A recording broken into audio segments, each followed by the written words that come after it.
Good morning and welcome to Decision Day in this Western region. Asian Cricket Council qualifier to the Asia Cup. It's all part of the Asia Cup. The road to the Asia Cup 2020. And you see the openers walking out there. We've got two sides playing against each other. You might not have predicted earlier in the week. Bahrain versus Kuwait. One of these sides will be going on to the next stage to join the two qualifiers from the Eastern region to go on and play out for one spot. There is just one spot available in the Asia Cup 2020. They'll be playing against Sri Lanka, Bangladesh, Afghanistan, and the big guns, India and Pakistan. But here we've got Bahrain against Kuwait, and one of these sides will be advancing. Just joining us now, Bahrain have won the toss. They chose to field first. That was their tactic yesterday as they sprung the big upset against Qatar. And one change in this Bahrain side today. In fact, Bahrain have picked the same side. One change in this Kuwait side. We'll get there eventually. Out of the side today goes Diju Sheely Xavier. And into the team comes Bilal Mohammed. So one change for Kuwait. Kuwait possibly favourites. They had a slightly more impressive group campaign. But this is a very hard to call match.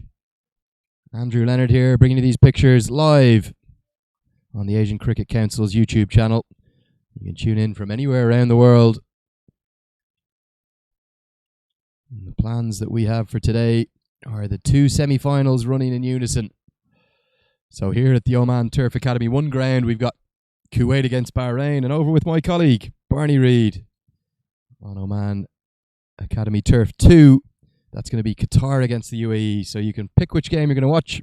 Hope you'll stay with me and see which of these sides, perhaps unfancied coming into the start of the week. If you look simply at the world rankings, the T20I rankings that the ICC manage, bit of a surprise. But Bahrain to open the bowling, and it's been one of the stars of the tournament. Imran Javed, his left arm, quick, coming from the Al Emirat end.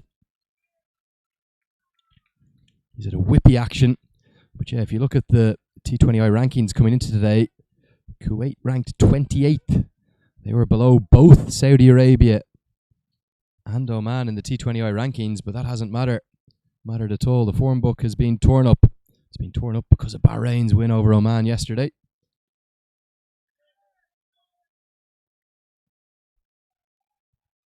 And that's the first runs of the semi-final. Remember, these are straight shootouts, these semi-finals. It is win and winner takes all. So opening the batting for Kuwait, we've got Rajiva Sandarawan. And at the far end, the keeper batsman who's now come on to strike. That's Usman Patel, a really good keeper, probably the standout keeper of this tournament.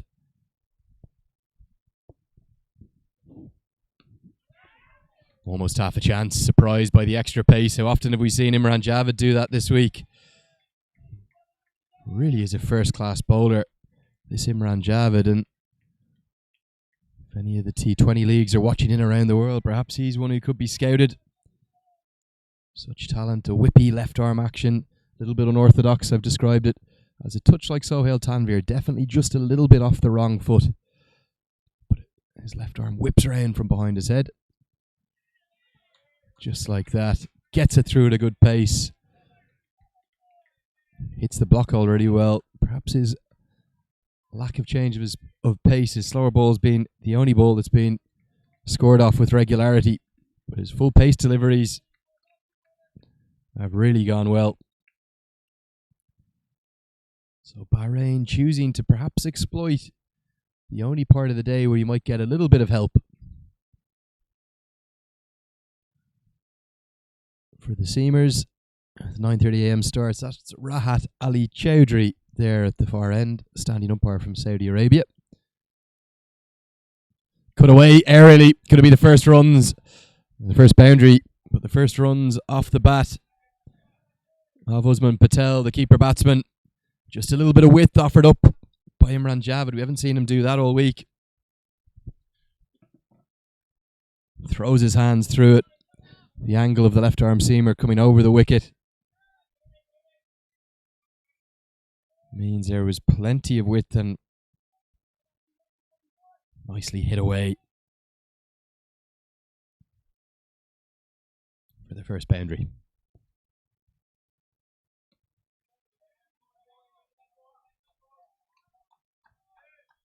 It's been so frugal all week. Imran Javed, 5 runs coming from the first over. Kuwait are 5 for none.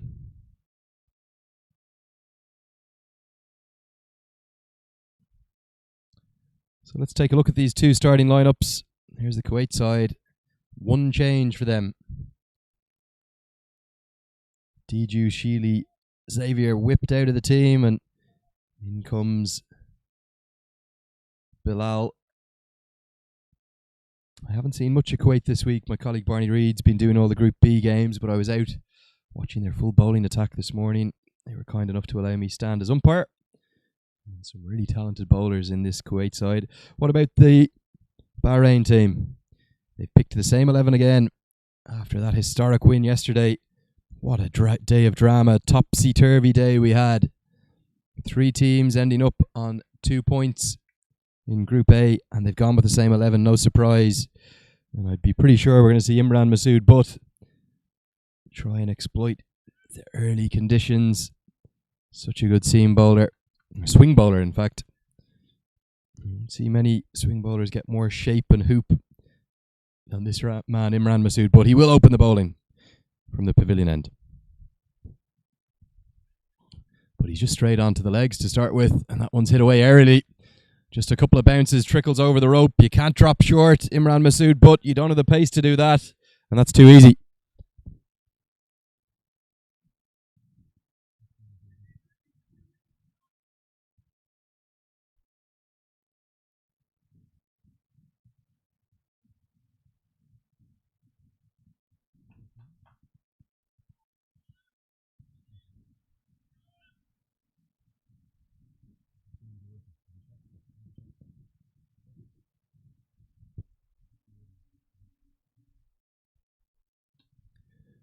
Okay, nicely bowled. Good comeback, better length this time. It worked into the leg side. Good running.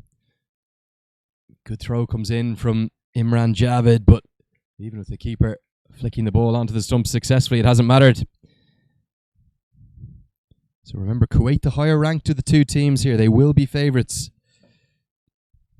to take one of the 2 qualifying spots in the next round.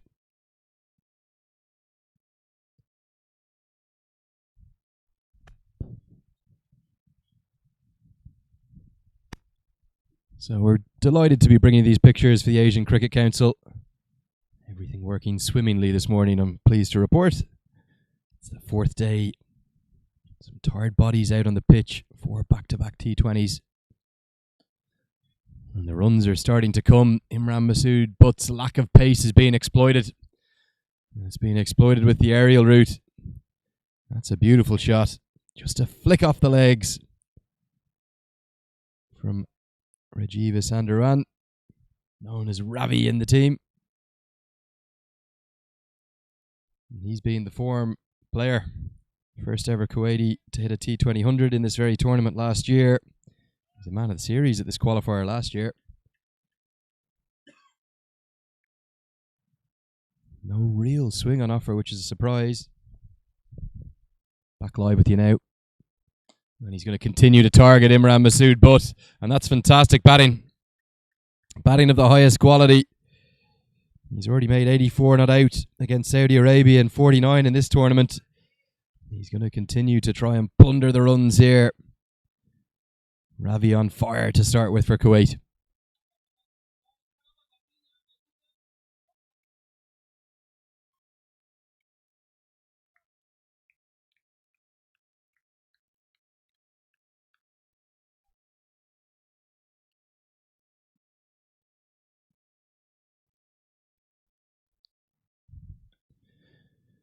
We've seen a lot of the teams this week choose to bat first when they've won the toss. So perhaps a little bit of a surprise to see Bahrain win the toss and choose to bowl. But I suppose Bahrain's thinking is, let's follow the game plan that was so successful for us yesterday against Qatar. A reminder, if you're just joining us for today's stream for the first time, Bahrain had to not only beat Qatar, but beat them inside 15 overs to get into second place. They not only did that, but they hit a 6 off the final ball of the innings, completed the chase within 11.4 overs.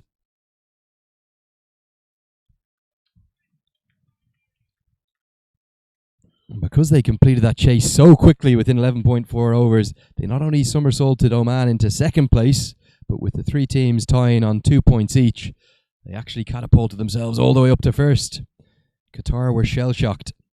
They were expecting to make it 3 wins from 3 and take first place in the group and be on this very pitch to play against what would be the easier tie against the 28th ranked Kuwait. But instead, Qatar went down to a heavy defeat, and they're going to have to get their act back together today against the UAE. The way this tournament works, it's cutthroat. If you win your group, it doesn't matter.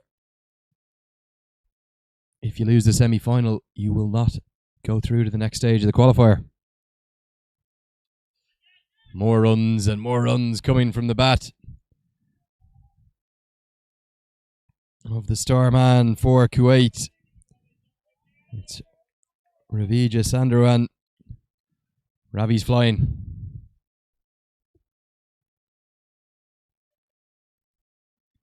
Yeah, this time these runs coming off the star bowler from Bahrain, Imran Javed. Flayed away over the offside, clears the infield, a couple of bounces, 4 more. Down the leg side this time, it thuds into the thigh pad. It's going to be another boundary. Most likely it'll be leg buys. It will be leg buys. Kuwait aren't going to mind how they're coming, but the runs are coming with reckless abandon. Remember, Bahrain chose to bowl first. Things not going to plan today so far for Bahrain.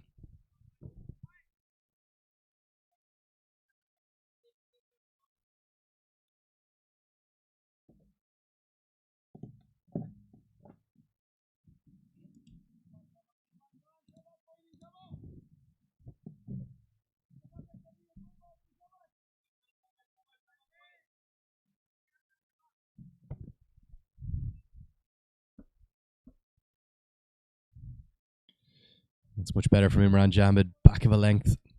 But really impressive batting. Ravija Sandaran recognising the good delivery and happy just to punch it in the offside, and quick call gets him through for the single. So this is the Oman Cricket Academy Turf 1, just about 50 yards over to my right. We've also got Oman Cricket Turf Academy 2. You're watching Bahrain versus Kuwait. One of these sides will qualify. And at the same time, UAE are battling it out against Qatar. UAE batting first. Really good bowling and top drawer batting as well. Again, recognising a good delivery.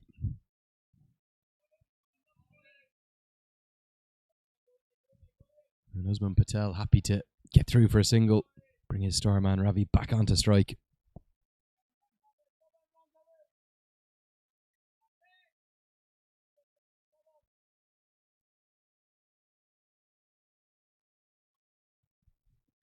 So Bahrain are rattled here.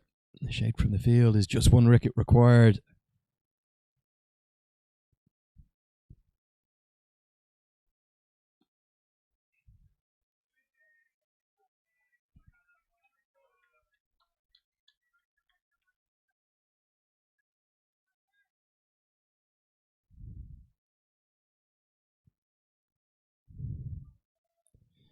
Shake comes out again. Just 1 wicket required.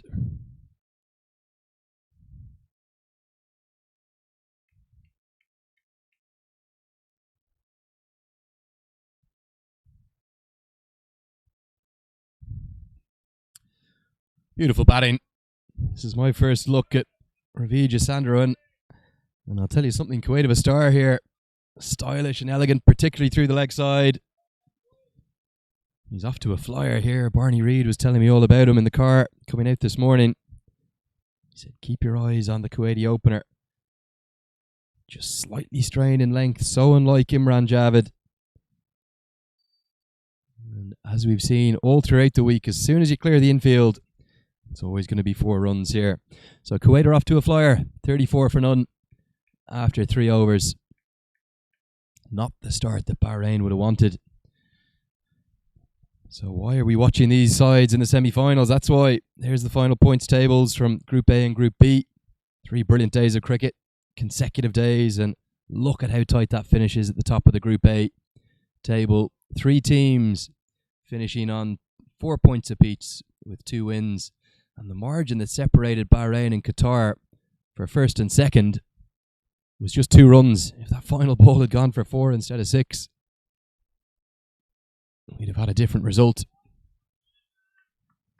So Bahrain choosing to proceed with Imran Masood, but I thought he might be whipped out of the attack. But the captain, Amanasim Khan, is showing faith in his opening bowler. This one bowl is 4 overs right the way through.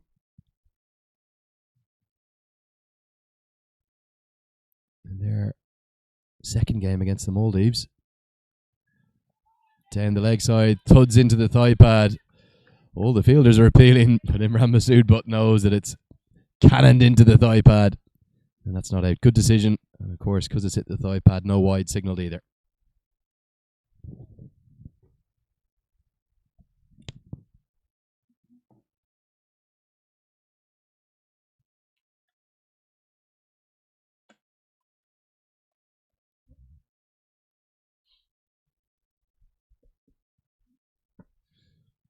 That's really poor from Imran Masood, but he just hasn't found his line or length at all. That was a long hop, and with the field that he's got set, a simple swivel pull. There's no fine leg in place. Beats the man in the circle. 4 more.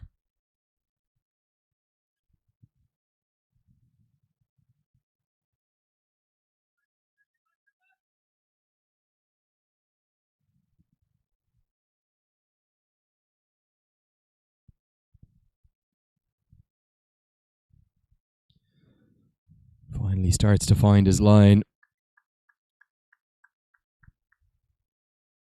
Now remember, this is the Asian Cricket Council Western region.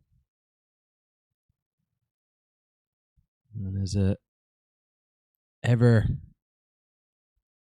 growing sign of the advancing depth in associate cricket.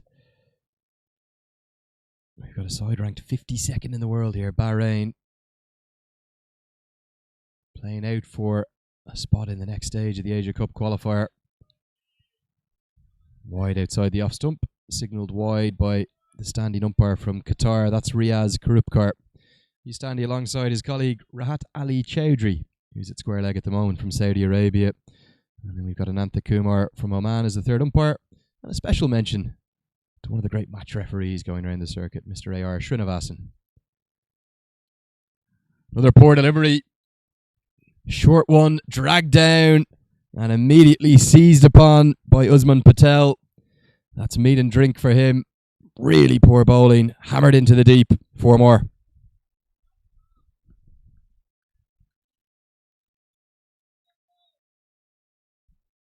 You can see here a real drag down. There is movement on offer, but he's got to get his line and length right. 2 men in the deep are out of the deep square leg and an old-fashioned cow corner. He's not going Butt's way. And he's hammered into the offside, this time in a misfield. Bahrain at the moment are all over the place. Abdul Majid Malik has let that one burst through his hands. And aside yesterday, they conceded just 10 runs in their first 4 overs, have conceded 47. It's all Kuwait this morning, 47 for none.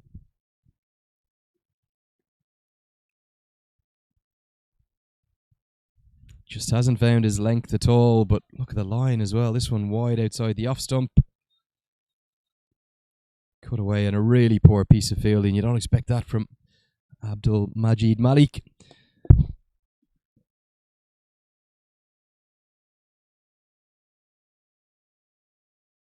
Bahrain need to press the reset button. Not the start they wanted. 47 for none after 4. Remember, Kuwait were inserted to bat this morning. 9:30 a.m. locals time, the starts. So perhaps thinking there might have been just some kind of assistance, particularly for the outstanding Imran Javid. They're immediately having to go to plan B.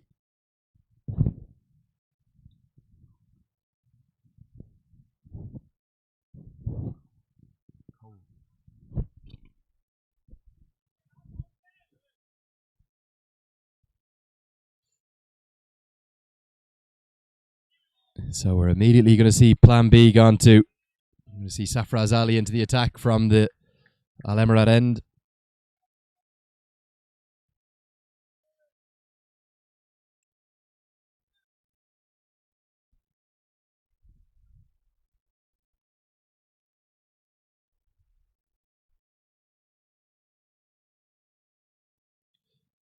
That one hit into the offside.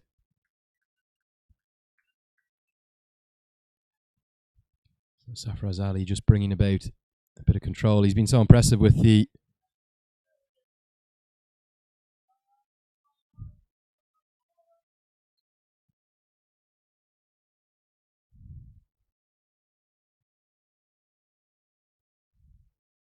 that one's powered down the ground. What a shot that is.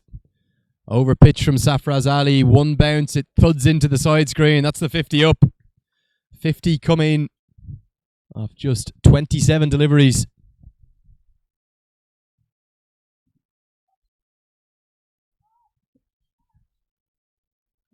Absolutely brilliant batting. Another poor delivery though.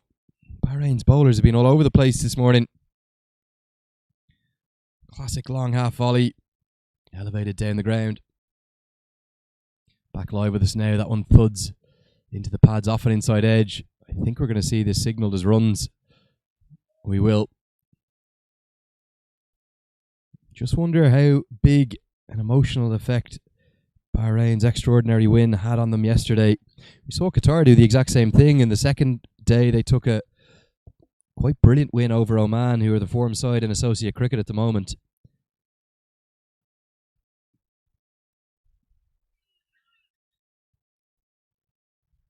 Back on a good length, but Kuwait are doing so well at the moment. They're scoring off the good deliveries. Run through for a quick single. These two openers working in partnership really well together. But yeah, just wondering, is there a little bit of the Qatar effect here? Qatar winning so impressively on day 2, and then yesterday they were beaten out of sight by Bahrain. Looked like a completely unrecognisable side. Remember, all these countries early in their T20 international career, consistency hard to find. Cutaway can't pierce the infield this time. So 5 overs gone. Just 6 runs from that over. Kuwait 53 for none, still going at more than 10 and over. But I just wonder, are Bahrain suffering from the same effect? The highs, the emotions of yesterday. They thought they were going out on their way home. They produced the greatest performance in their short cricketing history to not only beat Qatar, but beat them by such a margin that they leapfrogged them all the way into first place.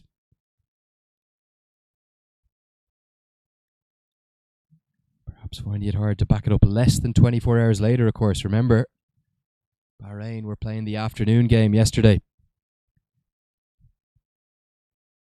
So you're going to see another change in bowling, and the captain has seen enough of Imran Masood, but for the moment, so he's going to bring himself on. Anasim Khan into the attack from the pavilion end.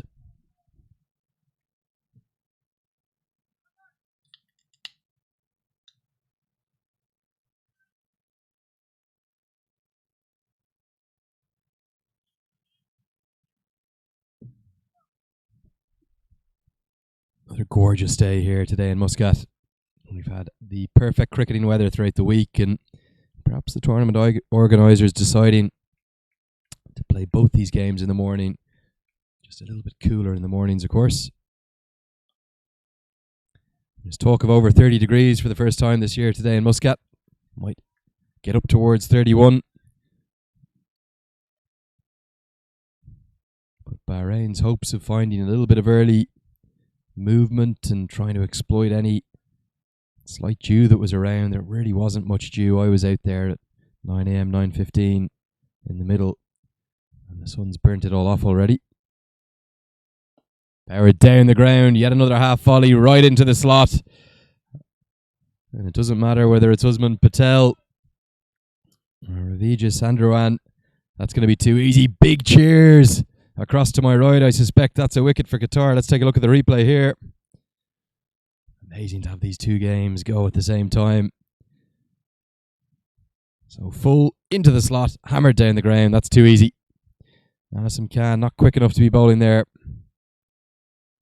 Kuwait continue to fly. Change in the field. Long on comes out right in front of our fielding position. That's Ahmad Uddin, the hero from yesterday. Still not too sure how he didn't win the player of the match yesterday. For me, there was only one option. 41 off 15 he made. Glorious shot through the offside. That's classical. Absolutely beautiful. One of the most elegant shots of the tournament, that. We've seen power. We've seen balls smashed all around the ground. We've seen huge sixes, but for me, one of my favourite shots of the week. No more than a press. It was a good length. He's driven that on the up, through the covers, all the way along the deck. 4 runs. Brilliant cricket.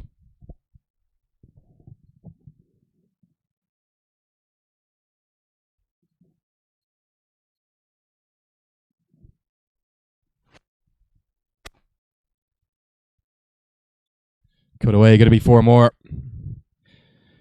Not afraid to take the aerial route. And both batsmen right now have 30 off 17 deliveries, and they are complementing each other beautifully. Kuwait off to an absolute flyer.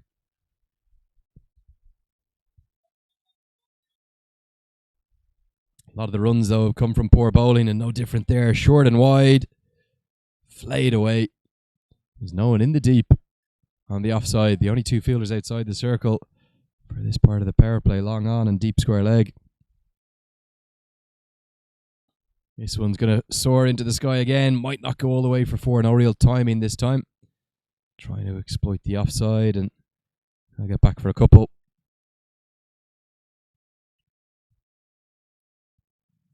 What a start for Kuwait.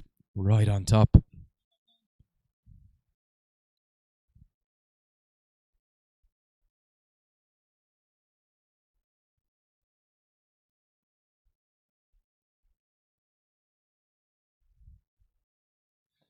This one heaved into the leg side. That's where there is some protection finally. Bahrain almost bowling to their field. But another good over for Kuwait. 15 runs coming from it. 6 overs gone. End of the power play. It's 68 for none.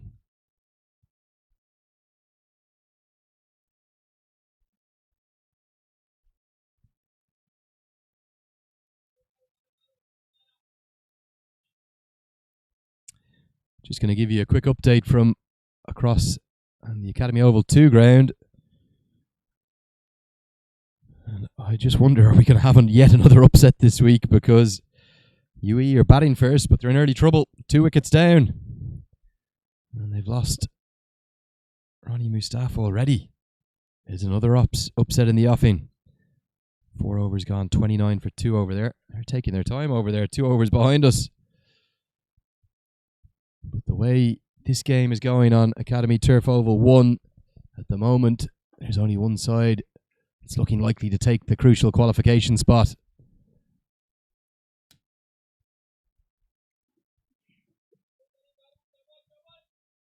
And that is Kuwait. They are all over Bahrain at the moment, despite losing the toss.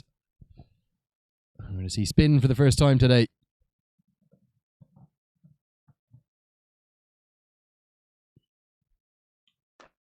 And spin in the form of the beautifully named Abdul Majid Malik.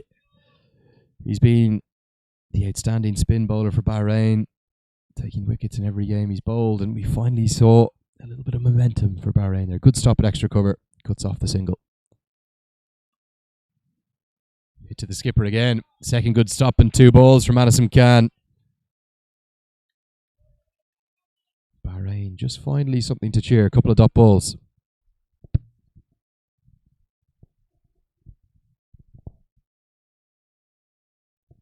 Beauty.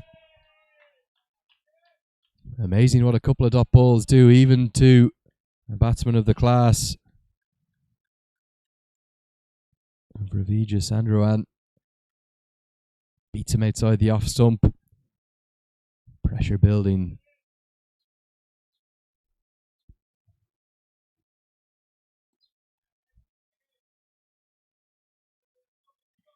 In fact, correction, not Rajiva Sandaran, of course, on strike. Usman Patel on strike. So Usman Patel soaks up the 3 dots and then works into the leg side for a couple. Poor old Ravija Sandaran hasn't been able to get the strike much of late. Been stuck at the non-striker's end.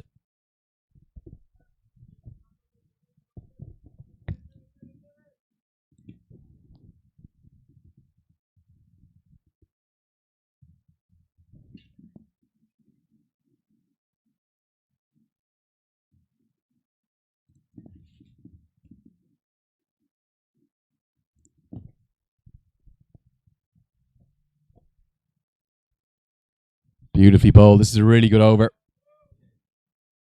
It's perhaps surprising that with plan A going so awry, they didn't look to get spin in during the power play. Kuwait were smashing the quick bowlers absolutely everywhere. But a lot of it was due to poor bowling, in fairness. But the introduction of spin has arrested the run rate. 2 runs coming from that over. Kuwait going exactly at 10 and over at 70 for none.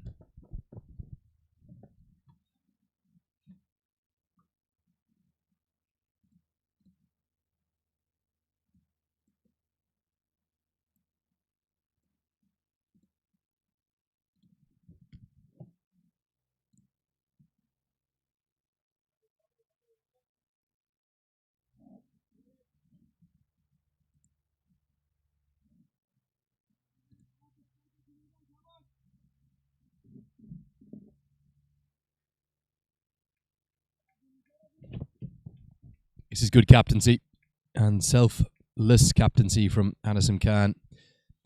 He's decided that spin is the way to go. Spin has probably been the way to go the whole week, really.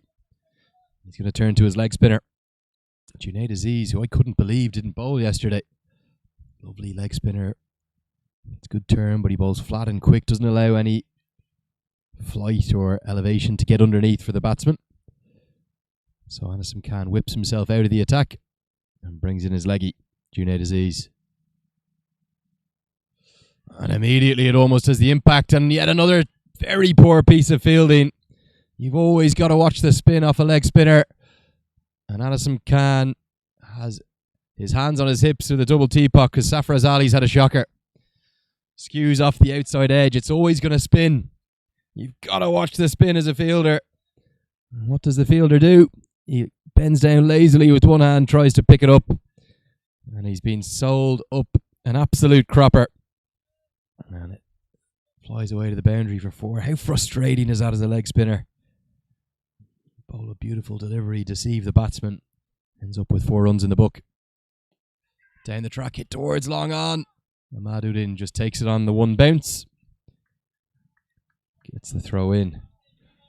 As leg spinners so often do, things starting to happen.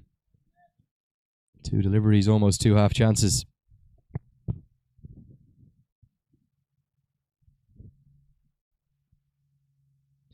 Looks for the paddle sweep. He's hit him in the helmet. Going to run through, wait for the signal from the umpire, perhaps off a top edge into the helmet because leg buys are not signalled.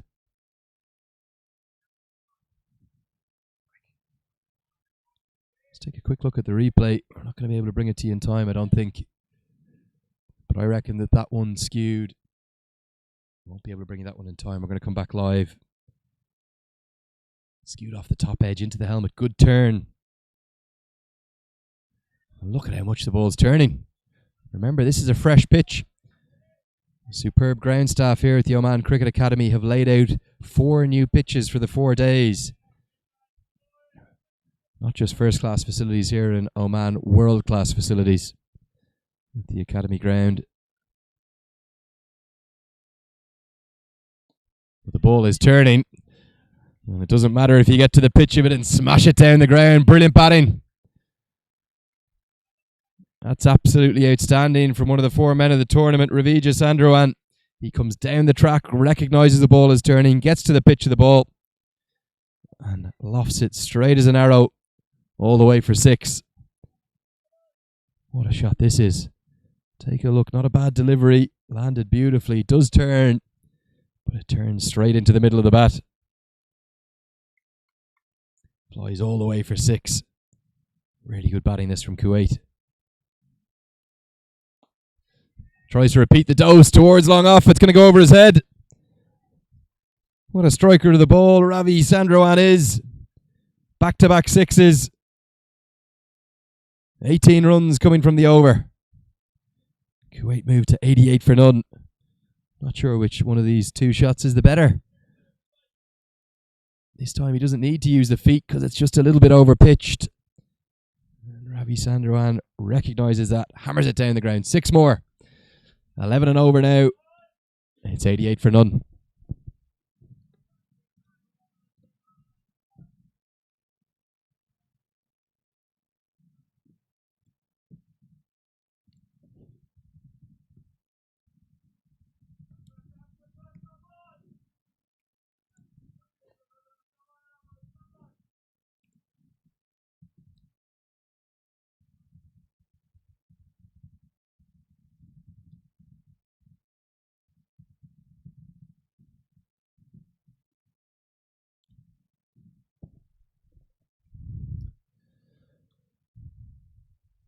This has been such a good partnership between Patel and Ravi. They've complemented each other so impressively. Both very stylish, elegant, graceful batsmen, these two right-handers. Real talent at the top of this Kuwait top order.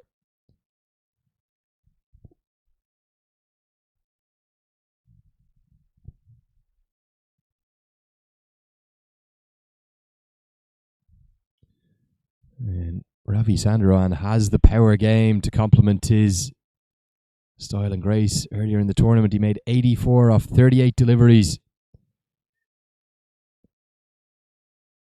Born in Colombo, Sri Lanka. Naturalised Kuwaiti citizen now, and he's the only Kuwaiti to have a T20I century to his name.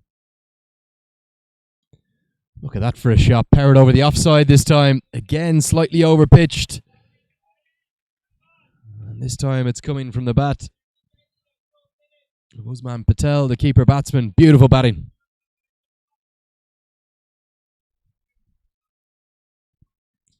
Only slightly over-pitched.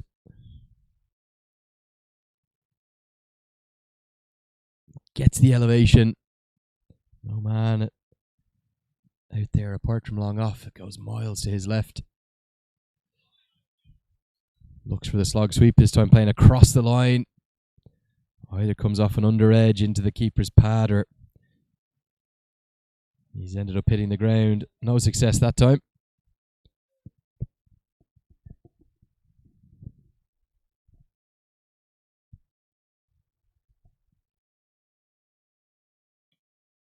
Powered back down the ground and powered into the stumps. Nearly the remarkable sight of a ball cannoning off the stumps into the air for a catch, but it hits the ground before it thuds into the stumps and into the arms of Abdul Majid Malik, who happily prevents a single with the aid of the stumps at his bowler's end.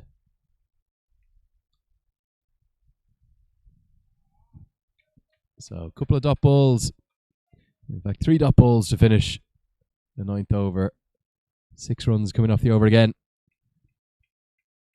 Kuwait 94 for none.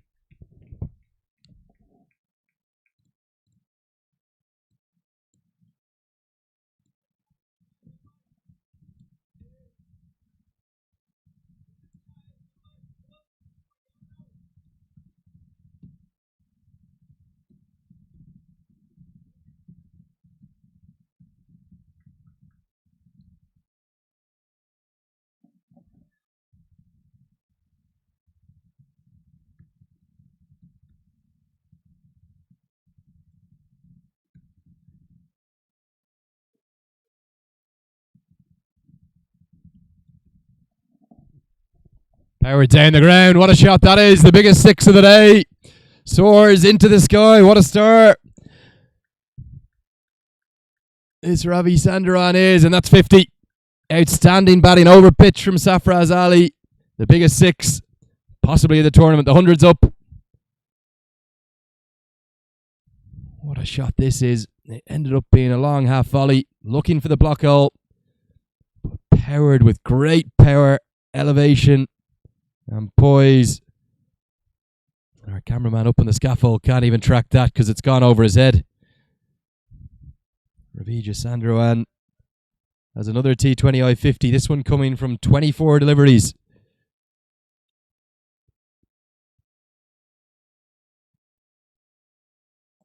He's looked to repeat the dose. It skews off the outside edge. Real fortune it's going to drop safe. There's his stats. That 50 coming off 24 balls.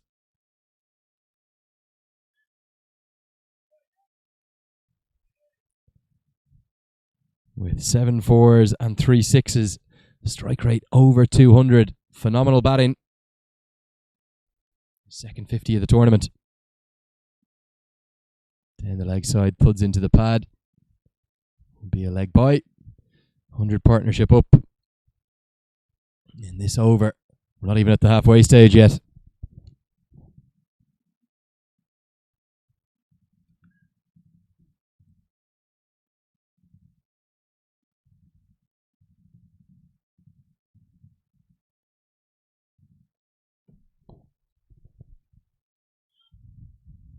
Just a single this time out to the sweeper in the deep on the square leg boundary.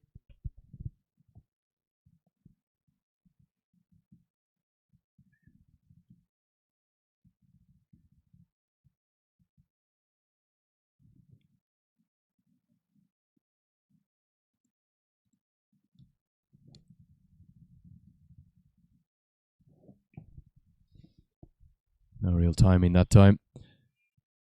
I suppose the problem for Anasim Khan, the Bahrain captain, is really none of his bowlers have offered any control with the exception of Abdul Majid Malik.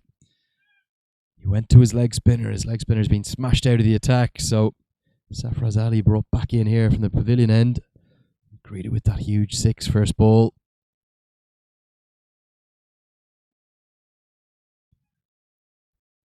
But he's probably going to have to think about a 5th or 6th bowler now.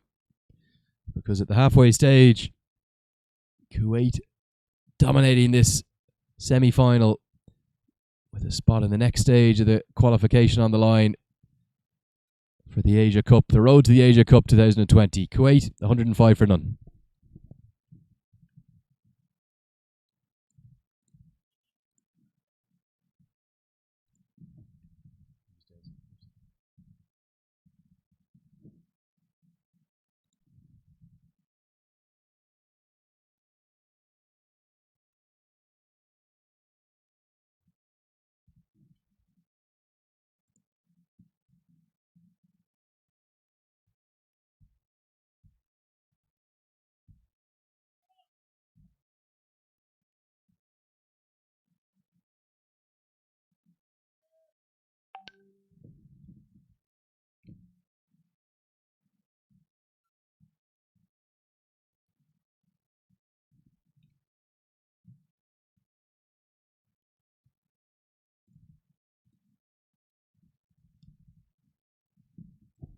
So Abdul Majid Malik will continue with his left arm spin.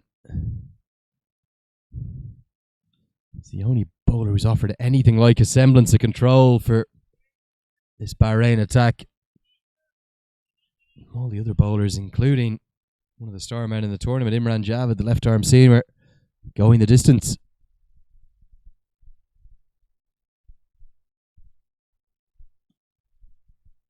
One pulled into the deep. It's going to be a single.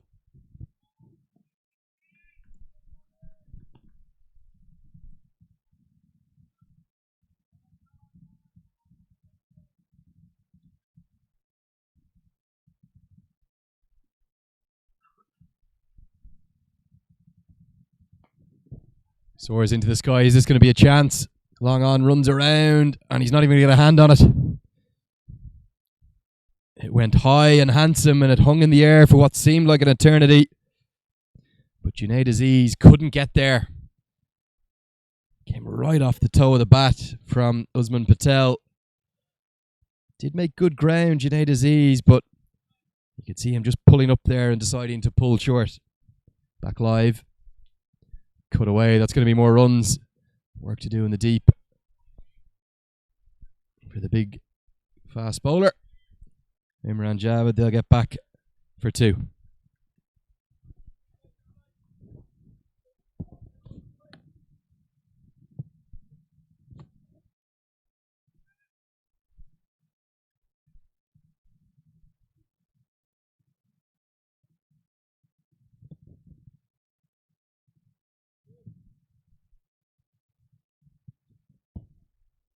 Good bowling. Sole bowler to offer anything like his best today. And remember, this was a Bahrain attack that were outstanding yesterday. 4 overs, 1 for 10 for Imran Javed at the top of the order. 2 wickets for Imran Masood Butt.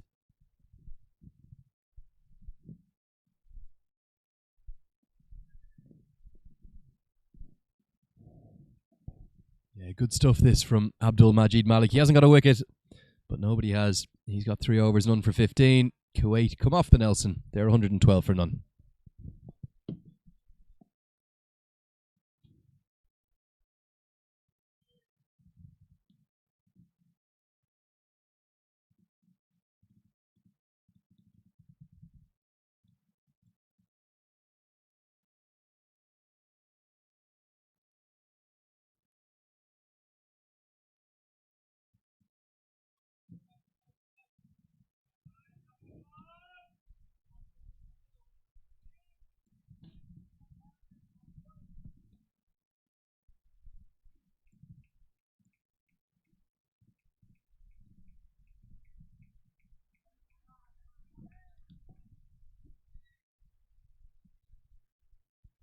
Just take a look at the replay of that, because it's something we haven't seen a huge amount of.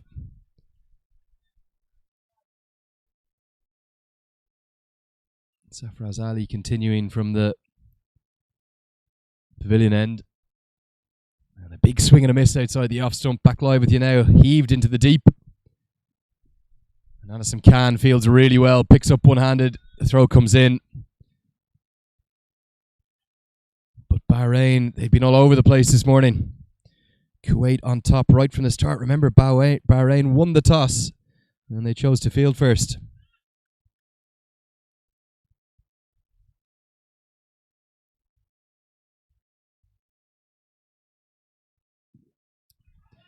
Down the track, and what Ravi Sandrowan's trying to do is really press the accelerator. He recognises that he still has 10 wickets in hand, his team. So for the second time this over, beaten through to the keeper to hold his shape.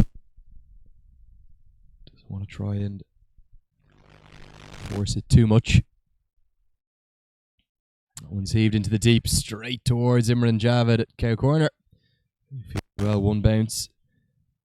Safraz Ali just keeping things a bit tighter. Bahrain need a wicket. Only way to stem the run rate. Find some wickets.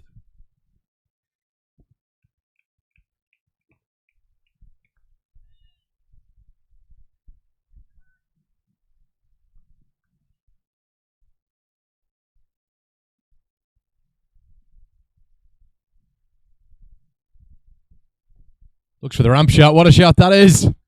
He was going to scoop it over his head to the leg side. He's ended up readjusting, opening the face, and providing the most brilliant piece of innovation to move to 50. That 50 for Usman Patel coming off 37 deliveries. Look at that for a shot. Scoops it just over the head of the keeper. One of the most innovative pieces of batting I've seen all week. He was looking for the ramp shot over the leg side with fine leg in the circle. But Safraz Ali saw him coming, stepping outside his stumps, and rolled it down outside the off stump. And all Patel did was scoop it over the head of the keeper the other way. Tries to repeat the dose, and he does. This is sensational batting from Kuwait. From both Usman Patel and Ravija Sandrowan. He scooped the ball before to the right of the keeper. Past his despairing dive. And this time he's got down for It's hard to describe a scoop shot as conventional, but a slightly more conventional scoop shot. Getting the ball on the full toss, deflecting it behind square on the leg side. Fine leg and third man in the circle. Brilliant batting. 123 for none.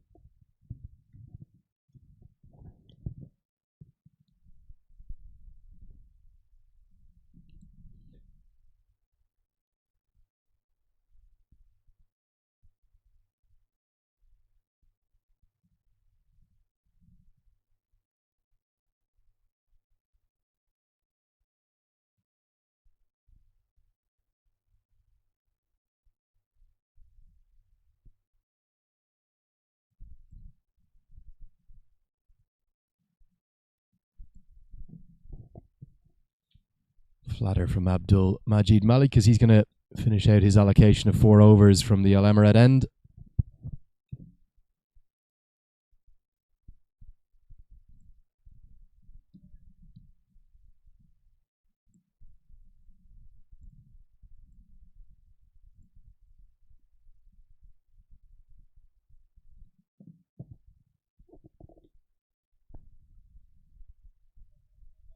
Hit into the leg side this time. Just going to be a single.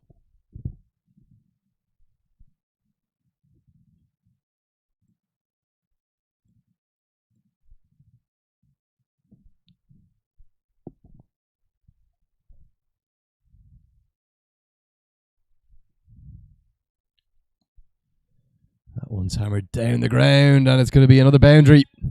Not quite going all the way for 6, but 1 bounce 4. The runs continue to come from the bat. Ravija Sandrowan, what a stylish player he is. I think he's just moved into the leading run scorer slot in the tournament, going past Cameron Khan of Qatar. Here it is, overpitched yet again. He was looking for the big hit, the 6 down the ground, didn't quite get all of it. 1 bounce 4.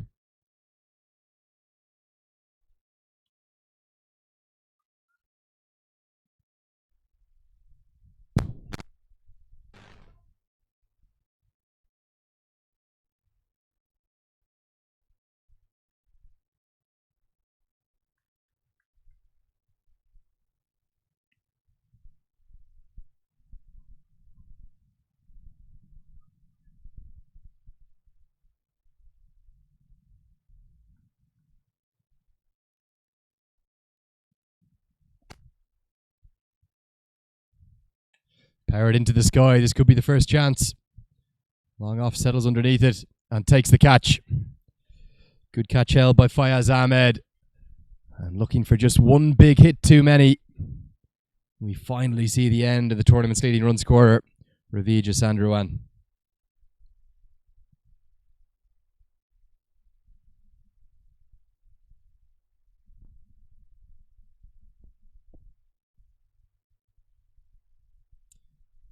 Let's take a look at the replay. Can't help but say that Abdul Majid Malik has deserved this. He's bowled really, really well. And off the final delivery of his allocation, comes down the track, heaves it into the sky, was looking for yet another maximum down the ground. But Fayaz Ahmed, under quite a bit of pressure, finally helps to give Bahrain the breakthrough. So in at number 3, going to be Bilal Mohammed Tahir. Likes to be called Bilal, so we'll stick with that. Kuwait continue to go about 10 and over.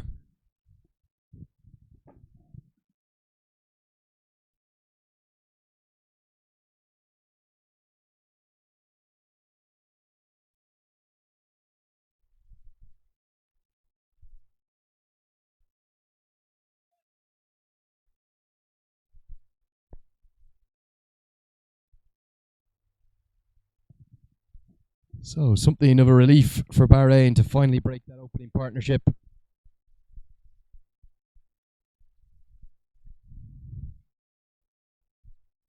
But plenty of time for Kuwait to continue accelerating through this innings. They've got to be looking in advance of 200.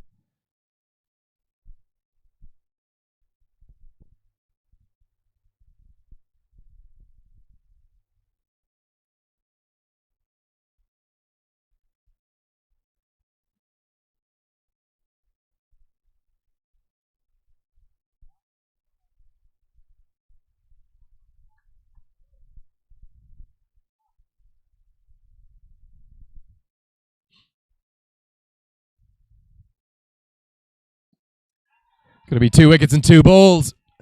We've waited 13 overs to find a wicket, and we found 2 and 2. And Safraz Ali is his first wicket as well.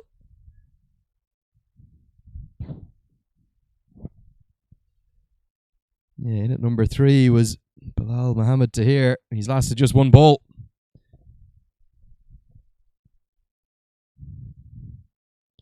Decided to come around the wicket to the left-hander.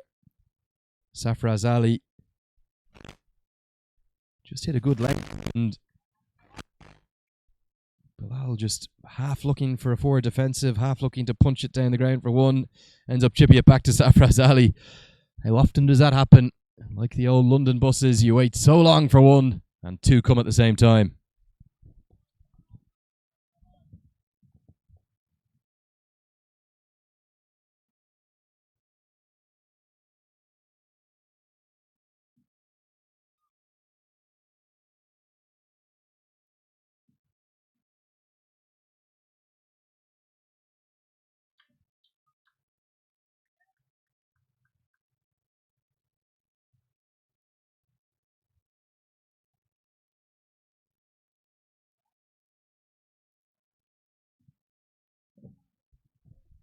So in at number 4 now, after the fall of 2 wickets and 2 deliveries, Mohammed Amin.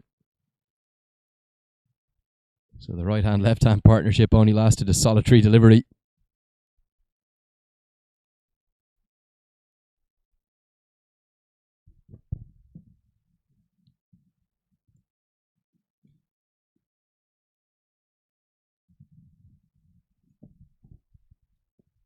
Hit into the offside.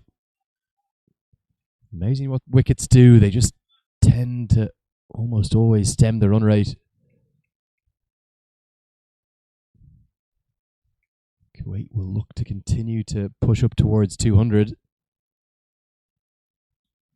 Bahrain will just be thinking if they can take the momentum in, close out these remaining 6 or 7 overs without too much damage. With some of the big hitting they have, maybe they'll still fancy their chances.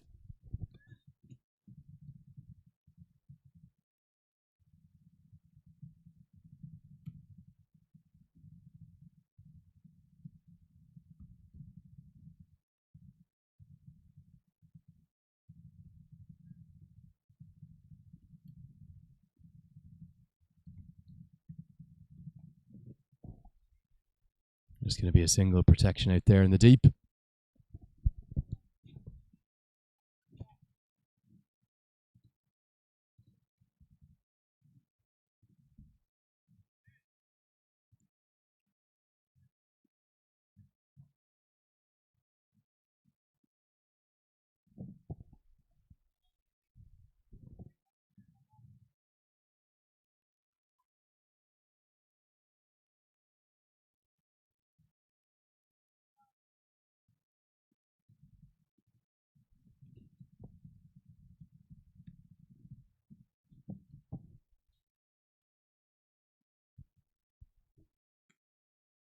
Yeah, really good over this from Safraz Ali. Getting the wicket and closing out his spell with 1 for 30 with some of the carnage that's been going on. That's not a bad effort from him. The problem is for Bahrain at the end of the 14th over, their 2 best bowlers are bowled out. Their 2 best bowlers today, that is.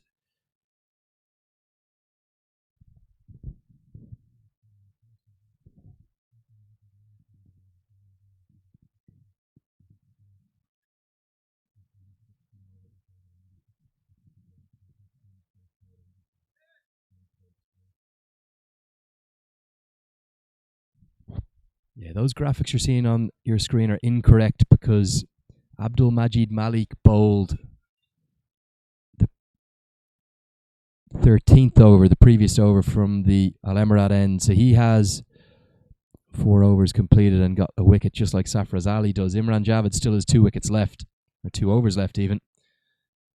So we'll get those graphics corrected for you, our scoring team, who, like all our officials, have done such a brilliant job this week. Just mixing up the 2 left arm bowlers, but Anasim Khan's going to go back to himself. Get his medium pace on from the Al Emirat end. He finds the block hole straight away.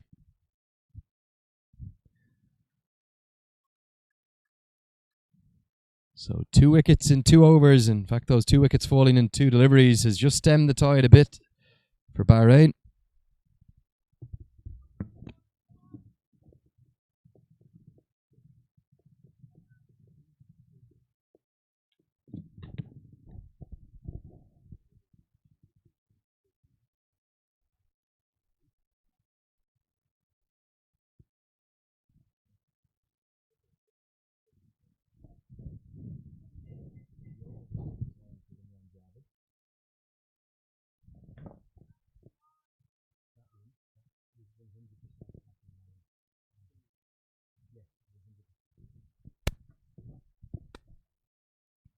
So just working with the scoring team to get those graphics corrected for you.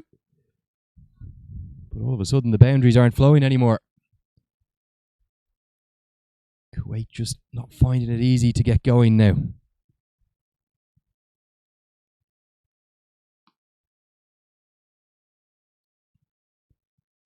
Hit into the leg side, plenty of time to get back for 2. The running between the wickets for Kuwait has been outstanding. Just going to give you a quick update from the other ground. Got a game right in the balance across at the Academy Turf Oval too, because the UAE, who would have been much fancied to take one of the 2 qualification spots after 11 overs, they are 78 for 3. Chirag Suri still there though. He's been one of the form batsmen of the tournament. Hit into the offside. That's going to be a quite beautiful 4 all the way along the carpet. Opens the face on that one.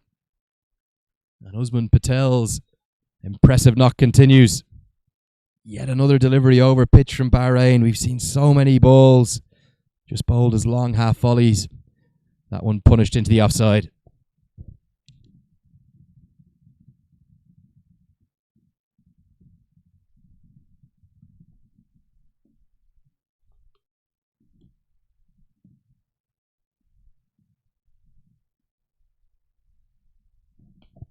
Parried into the leg side this time.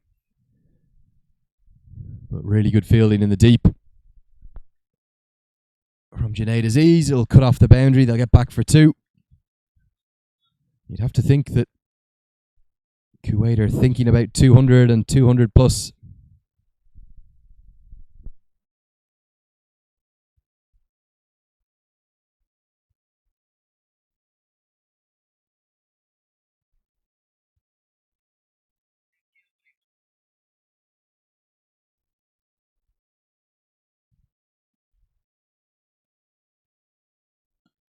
That one's parried into the offside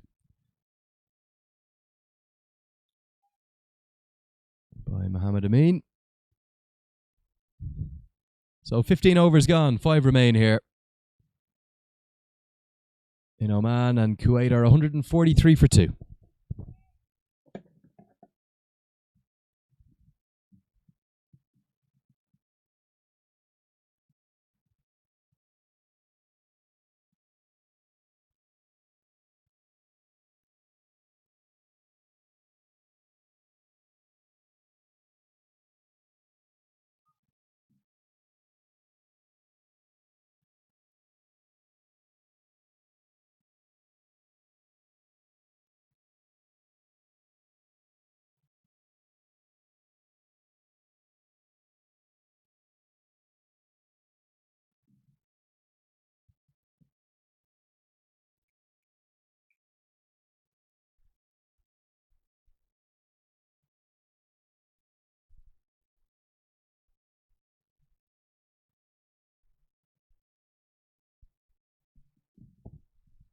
So change in bowling back to the Bahrain star bowler.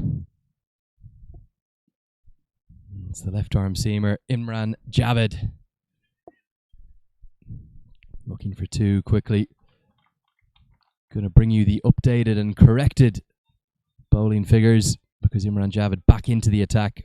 So this is now his 3rd over. So the 2 completed spells have come from Abdul Majid Malik, who's bowled 4 overs, 1 for 21. And Safraz Ali, 4 overs, 1 for 30. But with that leg spinner, Junaid Aziz is over. Being expensive and going for 18, the Bahrain skipper has problems to deal with.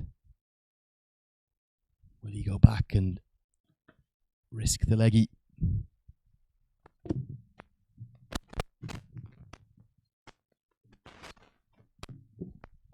Big appeal.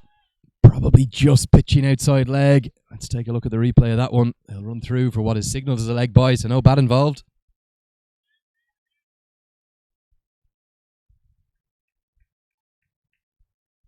My initial instinct from our, albeit slightly at an angle position here, where over the fielder at long on, was it a pitched outside leg? It did indeed. It might not even have gone on to hit the stumps. Difficult for the left armour coming over the wicket to get it to pitch in line and straighten. But Imran Javid bowling well to his field here, trying to spear the ball at great pace into the leg side, into the leg stump even. 3 fielders on the deep on the leg side, deep backward square leg. Cow corner, he fielded that delivery, long on. And then 2 in the deep on the offside. That's long off and deep extra cover. That means that third man and fine leg both up in the circle. And he's going to look for the ramp shot. He's not going to get it. Brilliant bowling from Imran Javid. He hits the top of off stump and he punches the sky. Great celebrations. That's a big wicket for Bahrain.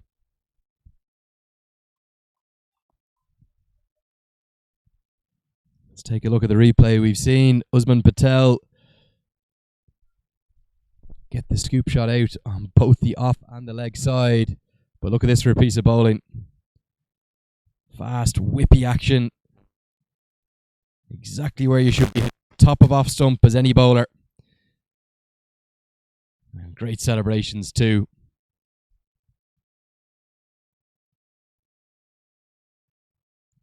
So that's the end of Usman Patel. A wonderful knock from him.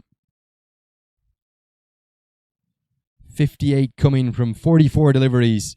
10 fours, no maximums.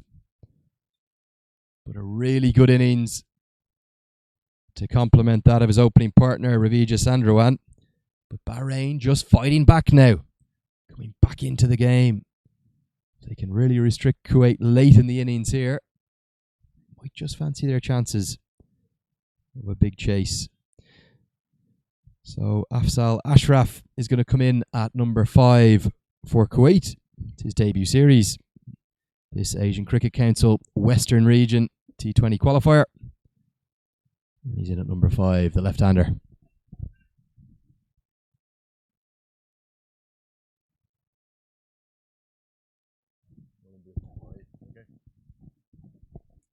Finds a block hole, really good from Imran Javid. Dug out into the offside. Just going to be a single. Good over this from Imran Javid.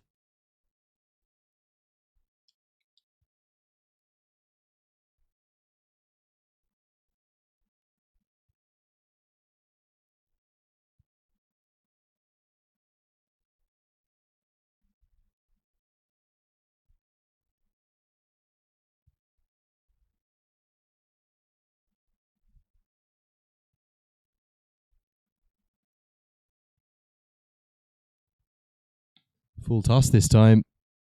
Heaved into the deep, looking for the block hole. It's such a far old boundary out there that despite Fayaz Ahmed picking it up cleanly, they will get back for 2. Just the 1 run short of the 150 coming up. The end of 16 overs. The score 149 for 3.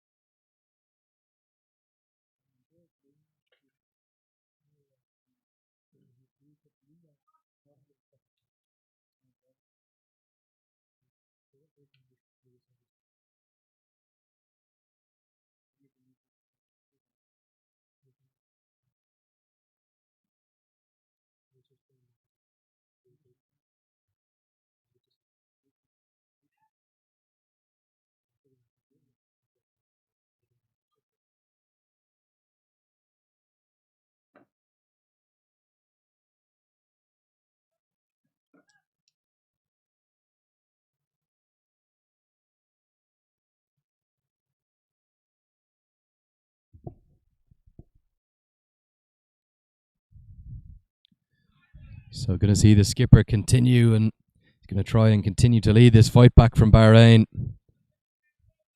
Quick score update from the other ground. UAE slide further, 89 for 4 now in the 13th over. We've a game on both grounds. Remember, it's winner takes all today.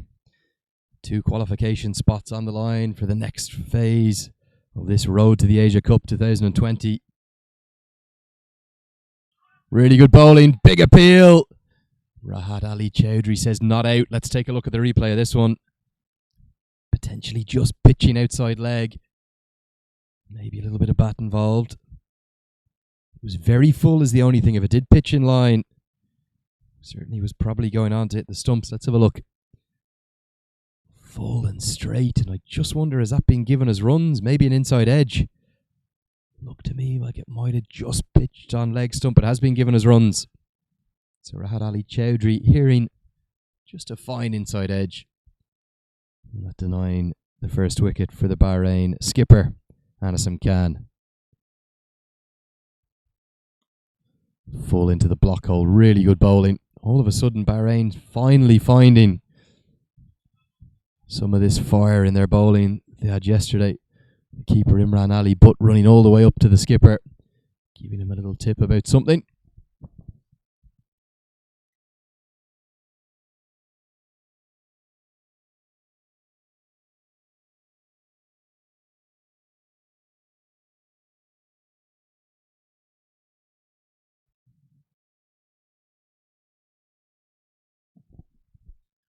Just chipped down the ground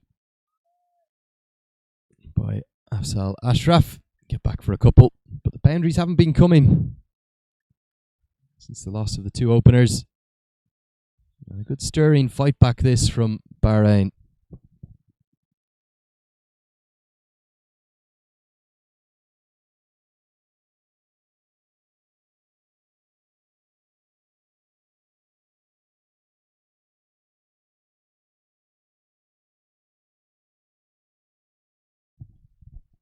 This one paired into the offside, just going to be a single.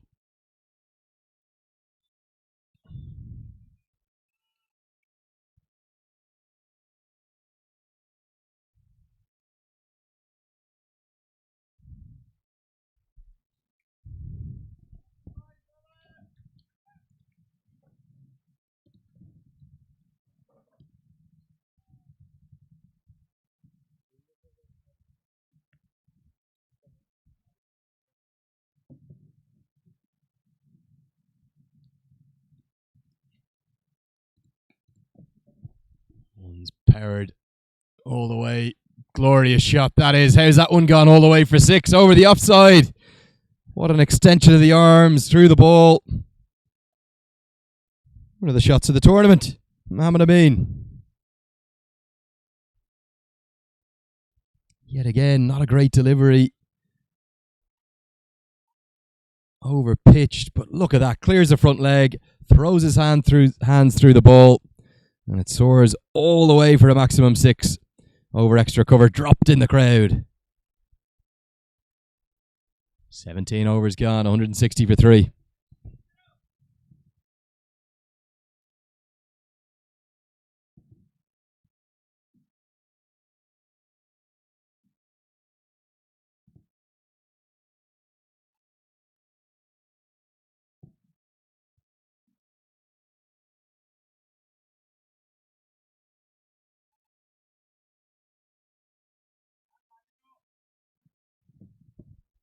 So 3 overs remain. Imran Javed's going to bowl one of them. Looking for the block hole, can't quite get there. And yet another misfield. Hasn't been a good day for Bahrain in the field. This time Mohammed Yunus. Remember, these sides are playing their 4th T20I match in 4 days. Schedule at this Asian Cricket Council Western Region qualifier is a tough one. Got to be right on your game. If you win today and go on to the final tomorrow, you will have played 5 2020 internationals in 5 days. Powered into the leg side, straight towards the fielder at Cow Corner, who picks up and fields well. It's Junaid Aziz, one of the best fielders for Bahrain.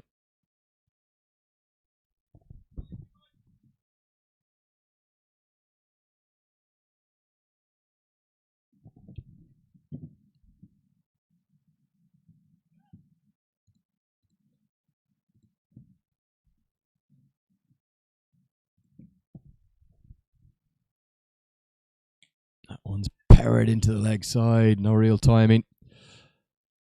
Going to give you another update from across the way because they're a little bit behind us in terms of the over rate. A couple of injuries have taken place, I believe. But over in Academy Oval 2, the UAE are in trouble. 95 for 5 against Qatar. And Qatar, who shocked Oman on that very ground, scoring 175 and taking a 34-run victory, which played a huge part. In fact, the defining part, arguably, in knocking host Oman out of the tournament. Could be in for another shock. Slower ball, bowled into the pitch. He had to wait an eternity to try and pull that one away, Mohammed Amin. And the shout from the captain is well bowled, well bowled. He likes that change of pace into the pitch. The cutter.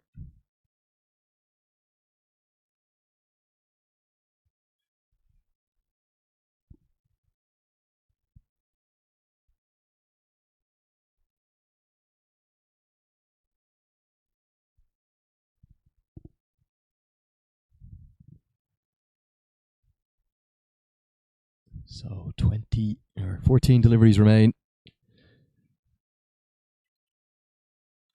for Kuwait to try and drive this total up to something near to 200. And some concerning scenes across on the second pitch. We've got a stretcher out, and unfortunately one of the Qatari fielders is being taken off. Nasty incident. Not exactly sure what happened, but we wish him well. Powered down the ground. It's going to soar all the way into the sky for 6 more. Cannons into the side screen and into our camera position. What a shot that is. We haven't seen Imran Javed treated with disdain like that yet today, but in fact the whole tournament. Mohammed Amin gets out the long handle and smashes that one down the ground. What a shot. Really good innings this from Mohammed Amin. Exactly what Kuwait needed. It's 171 for 3.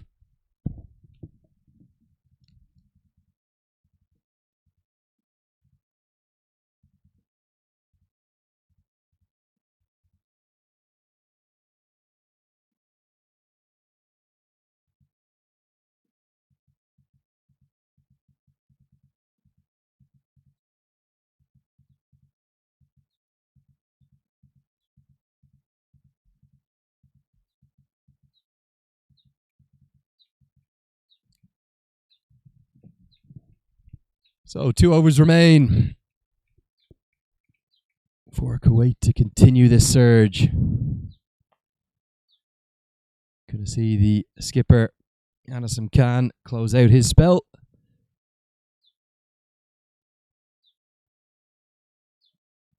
Let's take a quick look at his bowling options for who's going to bowl the final over. He's got a quandary because does he go to Imran Masood Butt, who was absolutely hammered all around the park, opening the bowling with his right arm medium? Does he go to the leg breaks of Junaid Aziz? Perhaps very unlikely. Or does he toss the ball to a 7th bowler? Things have not gone to plan today for Bahrain the way they did yesterday. But right now, Anasim Khan's just going to be worried about getting out of his spell, keeping the runs to a bare minimum. Trying to see if his side can restrict things to 185 or so and maybe try and chase this total down.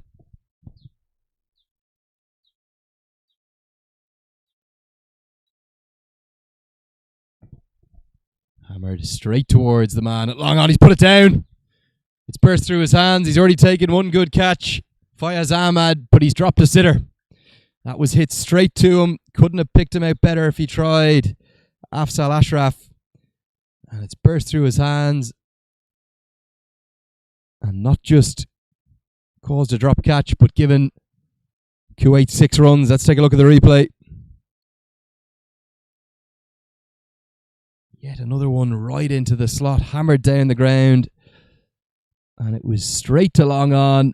And you've got to be holding catches like that at an international level. Back live, and he's been punished, as he so often is, with 6 more. That one into the trees over by the Academy Oval 2. Anasim Khan is absolutely disgusted. We'll only be able to bring you the very end of that replay, but That's the drop catch, which went for 6. And how often does this happen? Straight after the drop catch, back live, out comes the slog sweep, heaved into the deep, into the trees. That ball's nearly gone on to the second oval here. Back-to-back 6s. Kuwait, they're eyeing 200. And he's going to go 6, 6, and 4 because that one is kicked into the rope. Another poor piece of fielding. The captain's not going to be happy with Ahmaduddin out there at deep mid-wicket. Really good batting this. Again, heaved into the leg side. And Ahmaduddin, you've got to get down with 2 hands, get the dive in. Instead, he tries a bit of fancy footwork and simply kicks it onto the rope.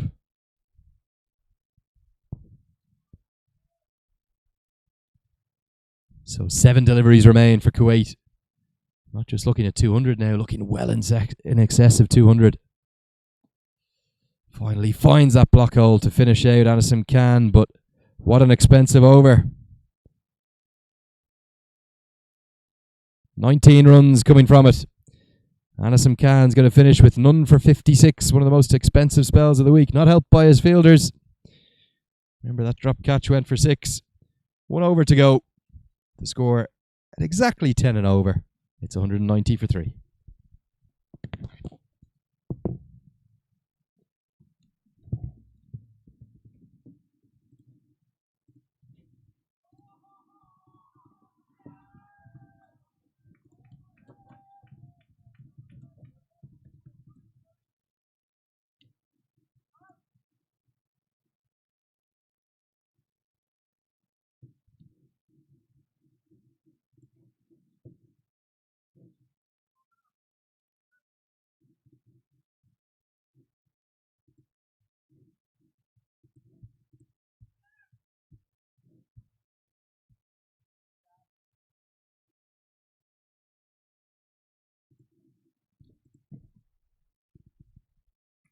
That one soars for 6 more. What a little gem of a knock this one is. From Asfal Ashraf. Yet another one into the slot. Imran Masood Butt is bowling the final over. And that one's down in the car park. Floaty half volley. That really is help yourself stuff at the buffet time. And our cameraman up on the scaffold does a brilliant job. Back live with you. Going to be 6 more. This over's gone 6-6 to start with. The perfect finish to this innings for Kuwait. Imran Masood Butt opening 2 overs were very expensive. And Bahrain have been plundered for 200. That's just the tail end of it there. 6 more. Could we have a Herschel Gibbs 36 in the over? We're not going to. 6-6 and some jeers from the dugout and the sideline from his Kuwaiti teammates. But brilliant power hitting. He's got 39 from 16 deliveries, complemented superbly by Mohammed Amin, who's got 32 off just 18. And Kuwait have the 200 up. With time to spare, 3 balls still remain in the innings.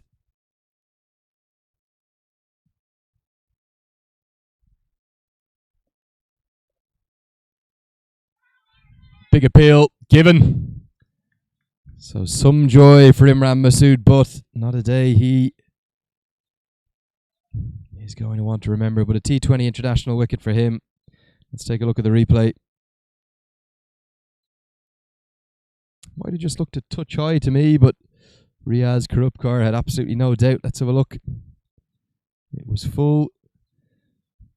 Did put into probably the inner thigh guard, but because the batsman was trying to heave it across the line and crouch quite low in his stance. A good decision going on to hit middle and leg probably, but a great knock. Gets a big ovation from his team.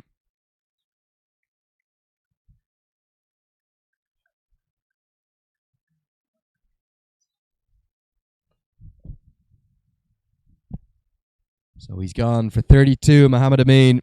Wonderful knock. 20 deliveries, 2 sixes, and just a solitary 4.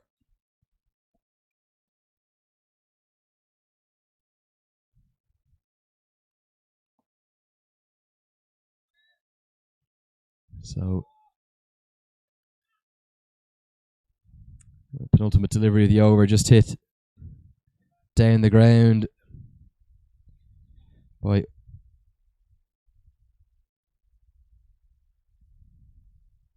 Shiraz Khan Udadumbara in at number 6. So the final delivery, what can Afzal Ashraf do with it? He's going to heave it down the ground for 6 more. 3 sixes in the final over. Power hitting of the highest quality from the left-hander. And he gives Kuwait the perfect ending to this innings. Bahrain won the toss this morning. They decided to bowl first. And they've been blitzkrieged to the highest total of the tournament by Kuwait. 210 for 4. Here's the final delivery. Imran Masood Butt really struggled today. He's bowled 3 overs. He's gone for 48. Look at that for a shot. Doesn't have the pace to be bowling at the death. And he's been punished by Afzal Ashraf. Absolutely brilliant.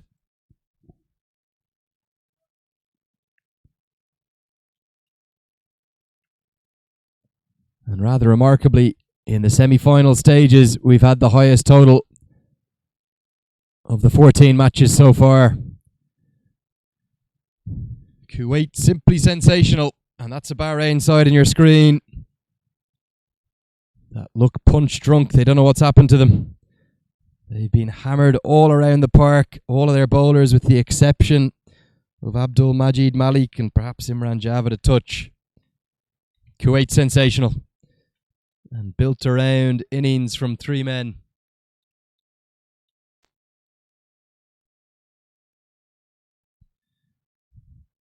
There's the batting card. Those 3 men. Ravija Sandrawan and Usman Patel. Ravija Sandrawan, the leading run scorer in the tournament now. Usman Patel also making a T20 I-50. But for the second time in 2 days on this very ground, we've seen a number 5 come in and change the course of the game. And it was Afzal Ashraf with 45 off 17 deliveries, including 3 sixes in the final over, that has given Kuwait the late surge that they really wanted. Their head coach is going to be absolutely delighted with them. That's Pushku Kumar, the Sri Lankan. Look at these bowling figures for Bahrain. No joy at all, really, for anyone with the exception of Abdul Majid Malik, Imran Javed and Safraz Ali. Imran Masood Butt picked up a wicket as well, but Anasim Khan wasn't helped by the fielding from his team. But look at the partnerships. 129 run opening partnership. And then that 4th wicket partnership is a crucial one. It was worth 57, but it was the time that it came in. It came in quick time. And what that means is that at the halfway stage of this crucial semi-final here in Oman, will it be Kuwait or will it be Bahrain advancing to the next stages of this road to the Asia Cup 2020? Well, right now, it looks like it's going to be Kuwait, because unless Bahrain can chase down this record total this week, it's going to be Kuwait. So 210 for 4. Can Bahrain pull off a quite extraordinary chase? We're going to find out. We'll be bringing you every single ball here on the Asian Cricket Council YouTube channel. We'll be back with the chase in about 15 minutes' time.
Welcome back to the Academy Oval 1 turf pitch here in beautiful Muscat, the Sultanate of Oman. And what a few days we've had in this Asian Cricket Council Western Region T20 qualifier, part of the pathway on the road to the Asia Cup 2020. Unpredictability at every turn. I've just raced back from the Academy Oval 2 where I was joining Barney Reid, my colleague, as the UAE have collapsed to Qatar. Bowled all out for, I think, 122. And Qatar are in the box seat to upset a higher ranked rival for the second time this week and set a real statement out. Back here at Academy Oval 1, we've seen Bahrain, who themselves caused a seismic shock yesterday when they beat that very Qatar side and beat them so well that they ended up winning the group to set up this clash with Kuwait here. Well, they've been blitzkrieged out of sight. The highest total of the tournament posted by Kuwait. 210 built around wonderful innings from Ravija Sandrowan, keeper batsman Usman Patel, and the real blitzkrieg applied at the end from Mohammad Amin. So what that means is that Bahrain are going to need to chase the highest total of the tournament. They'll need 211 to win. With the ball in hand is the right arm seamer Mohammad Ansar. And immediately he's smashed into the sky. Could be an opportunity. The first delivery dropped. Gets two hands on it. And he's actually gone down in a heap and landed awkwardly as well. Wasn't an easy chance. But what we've seen all week from Sarfraz Ali is power. This time he's powered it too high into the sky. And the chance goes down. It's the captain as well, Mohammad Aslam, who's dropped it. Made good ground to his left. Kind of circled underneath it. Never got settled. Did get two hands to it, but it burst through. Drop catch first ball. Yeah, we've seen Sarfraz Ali throughout the tournament love to clear the front leg and try and hoist the ball aerially into the ground. He's hit lots of sixes, but they're just getting far too much elevation. I'll get those graphics updated for you soon at the bottom of your screen, but at the moment what they're telling you is the tale from the first innings. Kuwait 210 for 4. That one soars into the sky. What a shot that is. High, handsome, and all the way for 6. No more than medium pace being sent down by Mohammad Ansar. Can't bowl there. The ground staff have produced another belter. Flat as a pancake. Let's take a look at the replay.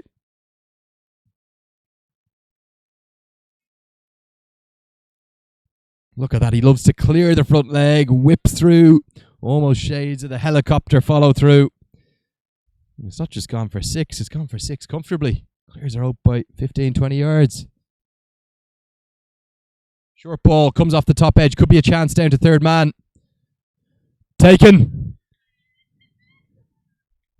Sarfraz Ali has lived by the sword all throughout this tournament and he's gone.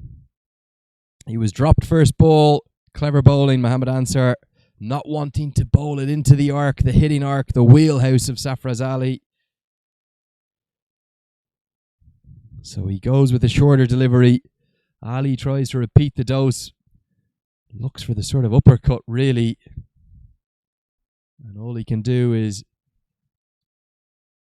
pick out the fielder at third man, who just has a little wobble underneath it, but Saeed Monib takes the catch at third man, and it's a case of 6 and out. Swing at number 3 for Bahrain. That's Mohammed Samir Fayez. Remember, he missed the first 2 games of the tournament with a fever into the side yesterday. He did show shades of why he's such an exciting prospect for Bahrain yesterday, but killer blow. Safraz Ali, the player of the match yesterday, 43 not out he made.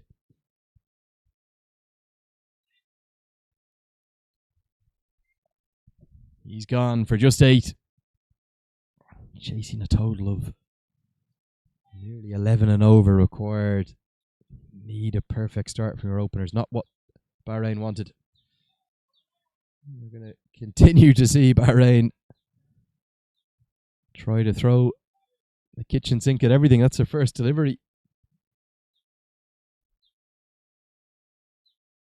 For the opener, Mohamed Yunus. Of course, he came on to strike because the batsman had crossed. So we'll see the first now of Mohamed Samir Fayez. He made 10 yesterday in his opening appearance of the tournament.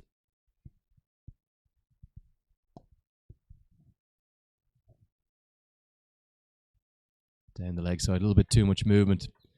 Wasn't just his debut appearance in the tournament, it was his maiden T20I. He's played for Bahrain before, but never in a T20 international with official status, making just 10 with the bat.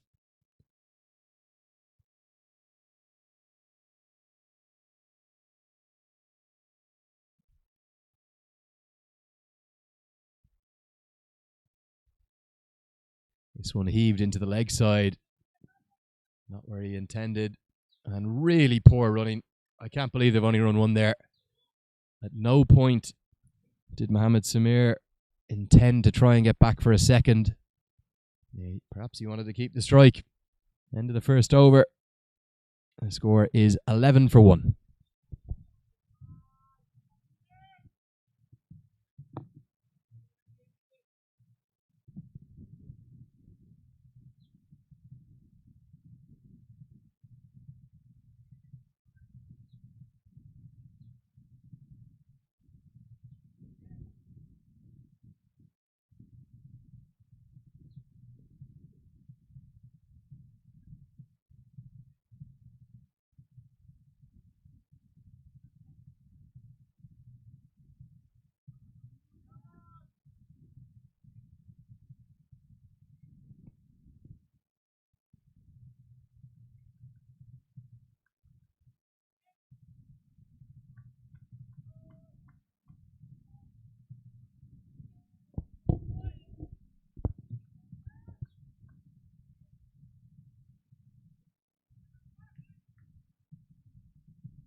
So going to be the big quick bowler from the far end.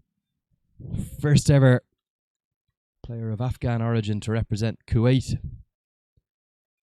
Saeed Manib. He really does come in and give it 100%. There's no doubt about that.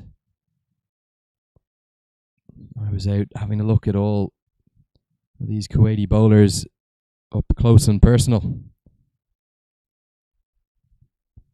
He allowed me to stand as umpire during their warm-up, and this man really gets it through. But he comes in with 100% run-up, almost catapults himself into the air after the delivery in his follow-through.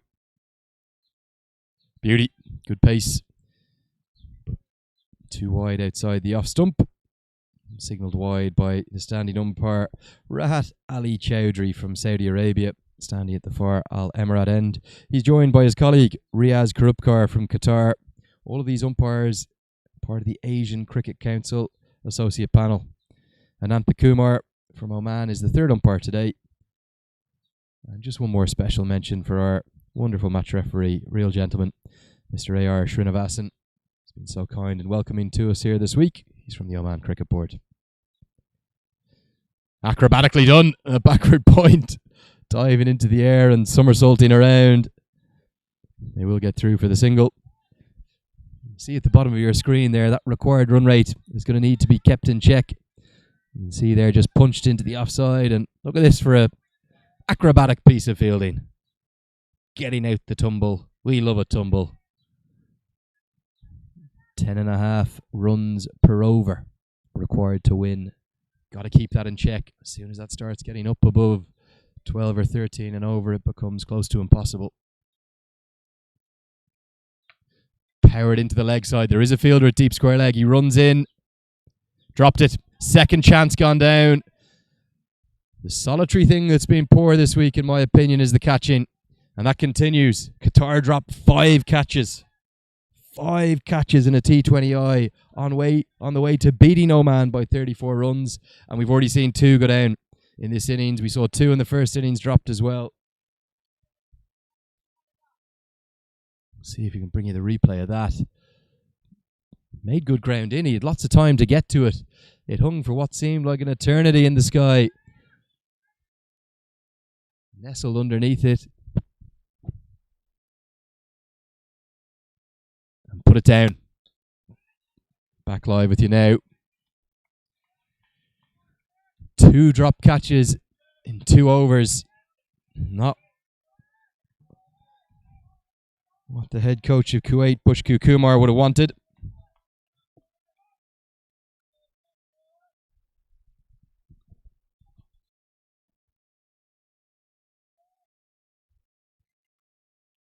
It's a really warm day here today in Muscat, the hottest day of the tournament.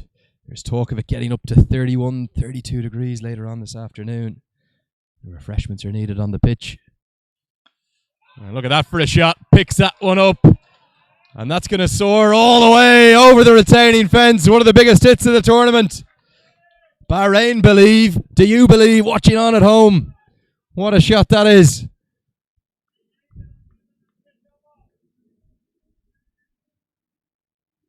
Mohammed Samir comes with a big reputation. And look at this for a shot. The swivel pull off the front foot. And that is coming right out of the screws. We're going to have a break in play because one of the ground staff's been sent over the retaining wall into the desert. He's got to go and try and find that ball. What entertainment we have here. They're up with the run rate. They need 11 and over. They're going up more than that at the moment. But there's a lot of cricket to play. Brilliant batting. Surely we're not going to have another upset here. Remember yesterday, Bahrain ranked 52nd in the world. They took the form book and they tore it up because they turned over Qatar, the 23rd ranked side in the world, who the day before had beaten hosts Oman, the 17th ranked side in the world. You'd have to expect Bahrain are going to soar up the rankings after this tournament.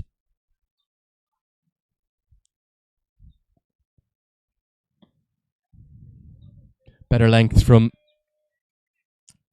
the big, tall, quick bowler. Saeed Maib. That's going to close out the second over. They're going right on track with that required run rate. After 2 overs, Bahrain are 22 for 1.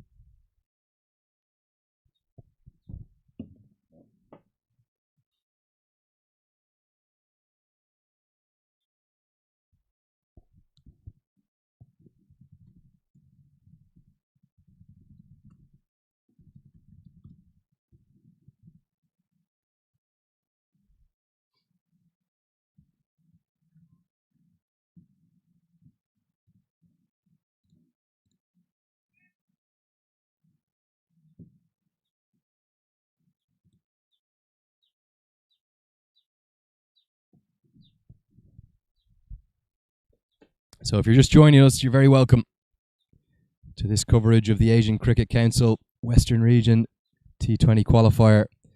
2 sides from the 8 that entered this week are going on to the next stage with a chance of joining the big boys in the Asia Cup. So 2 teams from the Western region will join the 2 teams from the Eastern region, which will take place next week in Thailand. Bowl him! Points at the stumps, and a big shout of come on from the crowd. With this huge total to chase, Bahrain are having to take chances. And the left-hander has been castled.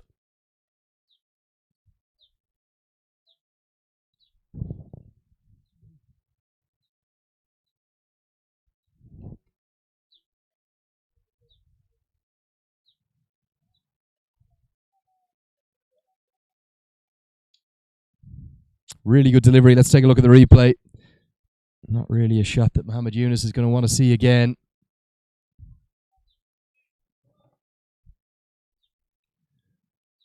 Again, we've spoken so often this week about the need to hit the top of off stump.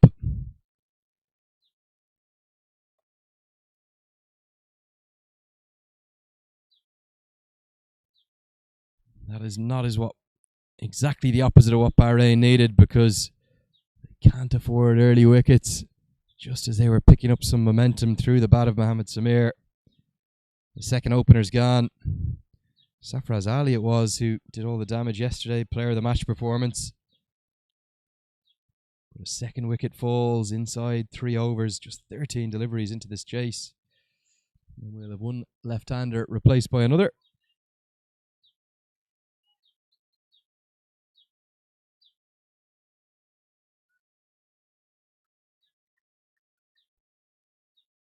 It's the wicketkeeper batsman now, Imran Ali Butt, in at number 4 for Bahrain.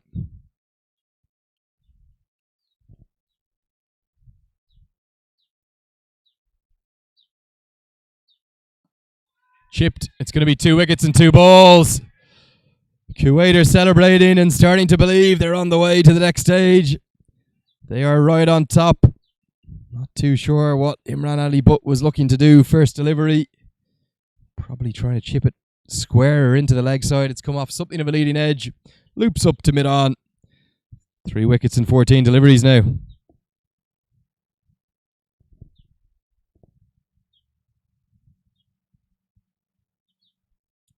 Slightly innocuous delivery, but generating good movement away from the left-hander. I think he was looking to go much squarer. Chimped up, and that's a simple catch. Straight to the skipper, Mohammed Aslam. Great celebration for Kuwait, and after a mad scurry to get his pads on, I'd say it's going to be Junaid Aziz in at number 5.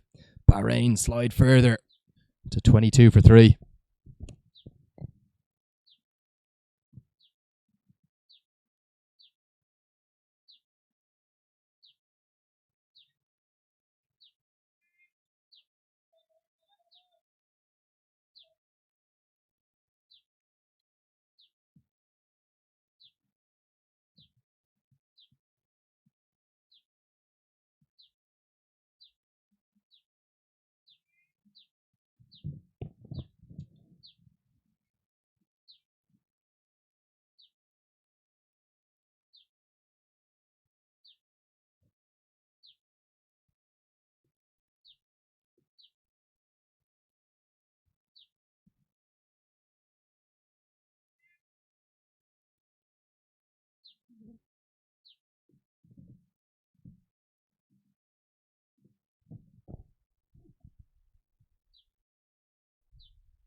So that one too wide outside the off stump, looking for the away swinger this time.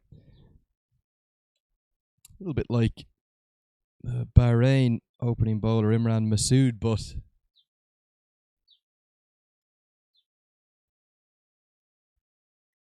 is this Kuwaiti opening bowler?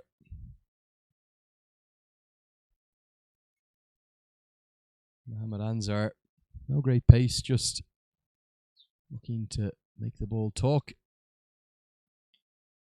But he's doing the very opposite of what Imran Masood but did for Bahrain, because he's got them off to the perfect start.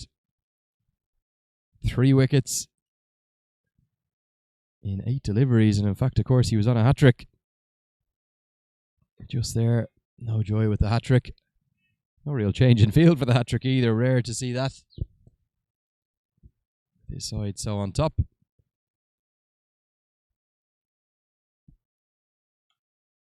That's a glorious shot. It's always time for a classical cricket shot in whatever the format, even in this T20 when you're chasing more than 10 and over. A back foot punch. That is absolutely glorious.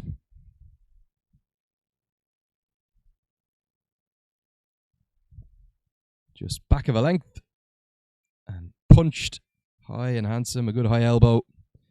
Holds the shape nicely. Pierces the gap in the offside field. And runs all the way along the ground for 4 runs.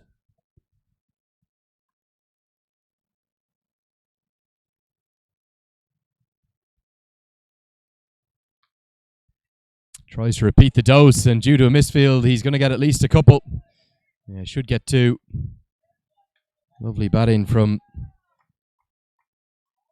Junaid Aziz. Those shots wouldn't have looked out of place in a test match.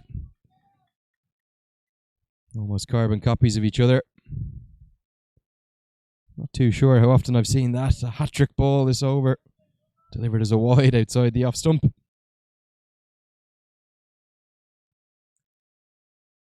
And in classical style, we're going to see a change in the field. The perpetrator of the misfield sent away to purgatory. That fine leg.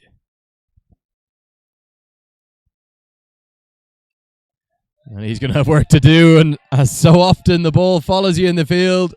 So the man who was guilty of a misfield just moments ago, Bilal Mohammed Tahir, has done it again. No real chance to stop that one. The runs continue to flow. They're still going at 11 and over. It's 33 for 3. And here's the replay. More significant swing movement and a lovely classical leg glance. 3 really technically correct cricket shots in that over. 2 back foot punches for 4 and 2. And then the old-fashioned leg glance, which goes for 4. 10 runs and 3 balls for him. Bahrain 33 for 3. Up with the rate, but 3 wickets down.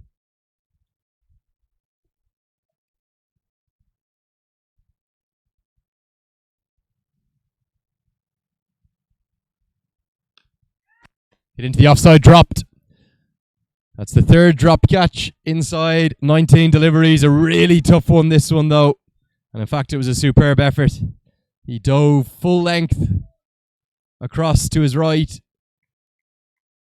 He's good at he put it down, but getting checked on by his teammates and a pat on the back for a really good diving effort. 3 drop catches now. 19 deliveries all happening here at Academy Turf Oval 1.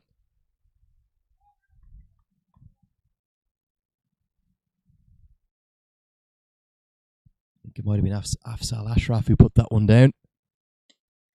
Nearly another chance. It was Afzal Ashraf who put it down. So impressive with the bat, the left-hander. Of course, going to his weaker side, diving full length to his right. If he clung on to that, it would have been a specky. But we have to call it as we see it. 3 drop catches. Inside a little more than 3 overs. Been all action here at the Western Region Asian Cricket Council qualifier in Oman. Down the leg side, that will be signalled wide.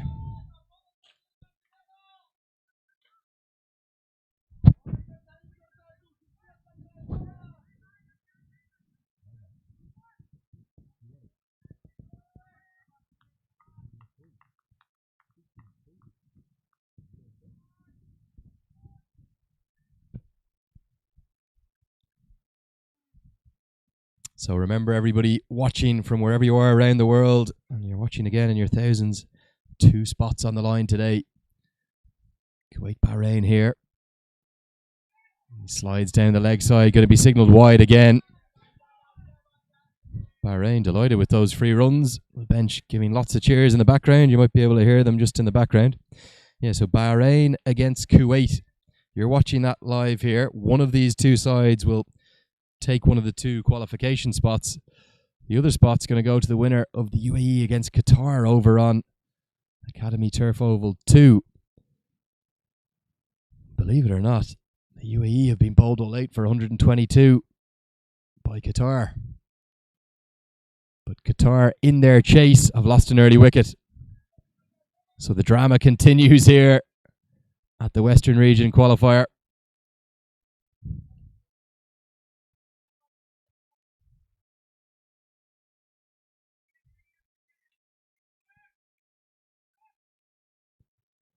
So UAE in a battle for their lives.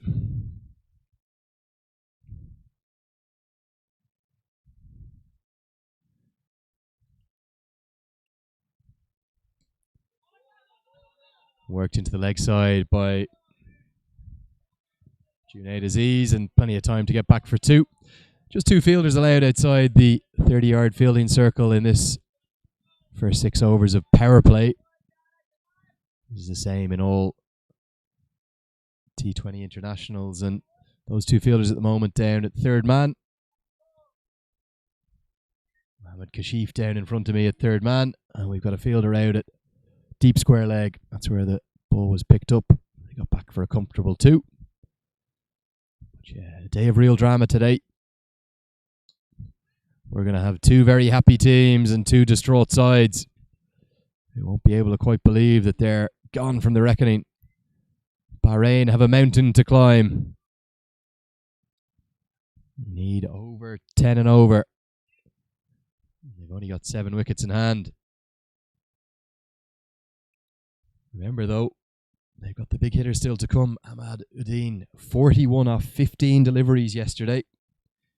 I still can't believe he wasn't named man of the match.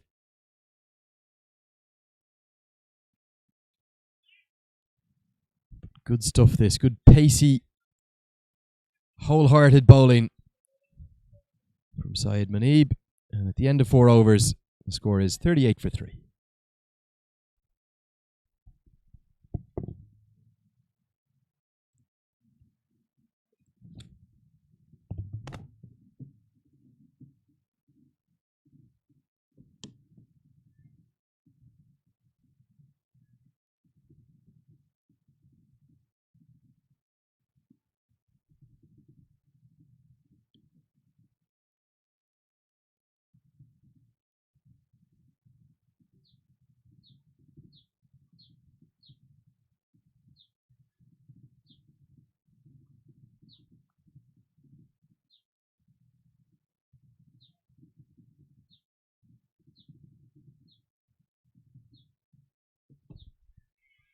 Almost another chance. That one nearly skews back to the bowler.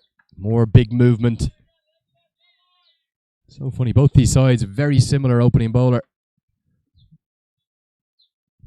But the Kuwaiti has ended up with 3-4, whereas the Bahraini Imran Masood Butt got hit all around the ground. Only bowled 3 overs. Ready from ball 1. The Kuwait batsman taking the attack to Bahrain.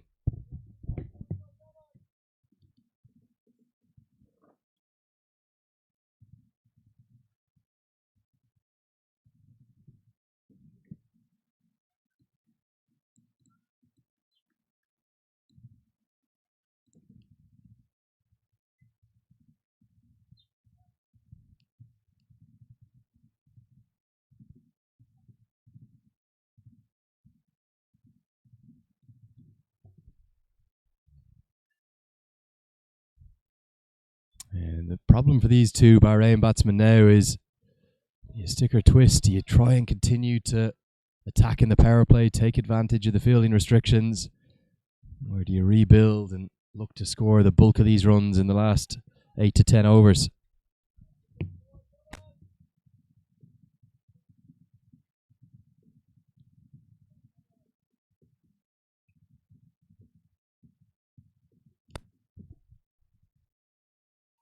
Nearly bowled him.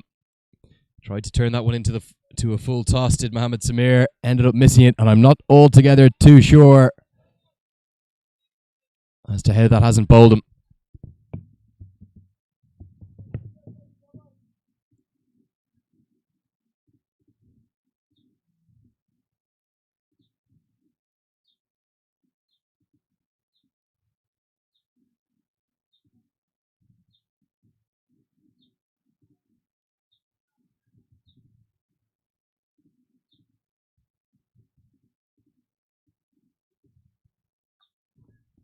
Edge and flies past the keeper. The slips come out of place, so he's going to get a boundary for. Not where he intended it, but real width offered. Going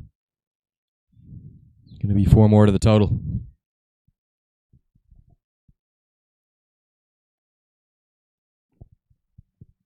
Here's the replay.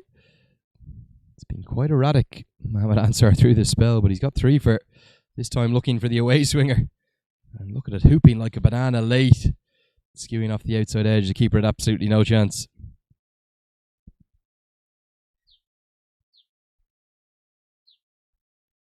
2. They could have even ended up running 3. And he's just run a single.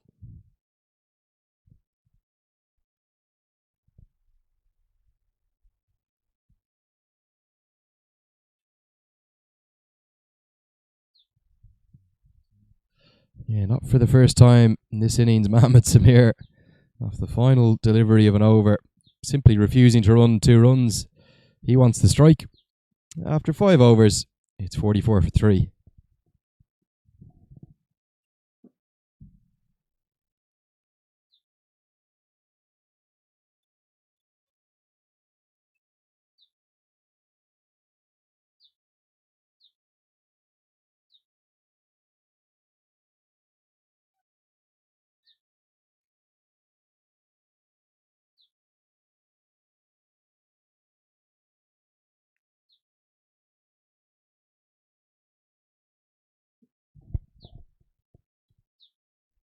In fact, just the solitary delivery remained. My apologies in that over, so he will keep the strike thanks to the dot ball. So 5 overs gone now, and it's still 43 for 3.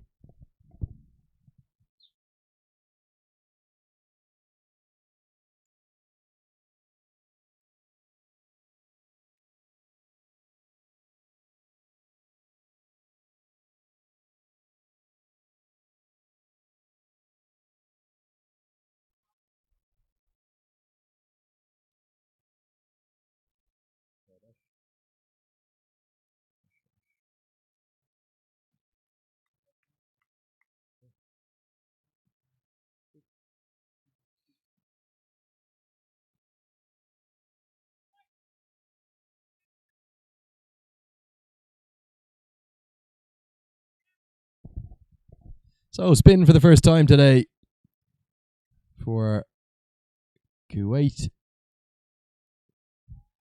We're going to see a slow left arm.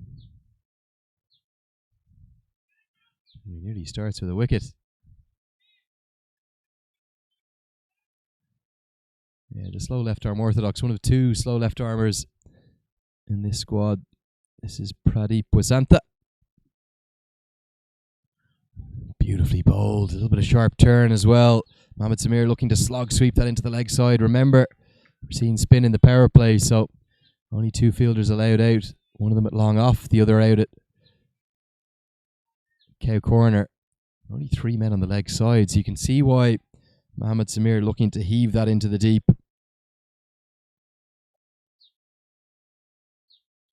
This one cut away, going to be 4 runs. Just pulls his length back. And Mohamed Samir, too good for that. Cuts it away for 4.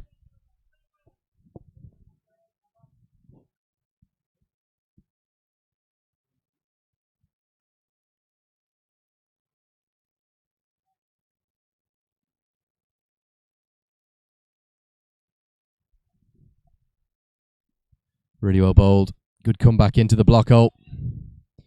Yeah, Pradeep Wasantha, one of 2 left-arm spinners in this team, alongside the captain, Mohammad Aslam.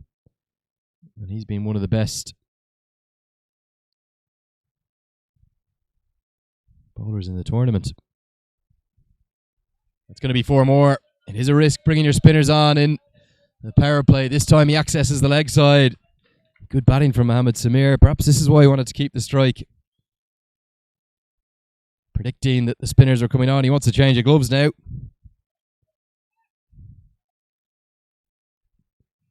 This time, really erred in line, and that's too easy. Just 3 fielders on the leg side, a square leg, a cow corner all the way in the fence, and a straight long on. You can't be bowling that line as a left-arm spinner. And he's going to get more runs, this time over the offside, a chase into the deep. Who's going to win it? I think the ball is going to win it. It is. Really good diving effort from Asfal Ashraf, but 3 boundaries in that over as the 50 comes up in the power play. Bahrain move to 55 for 3, up with the rate, but still 3 wickets down.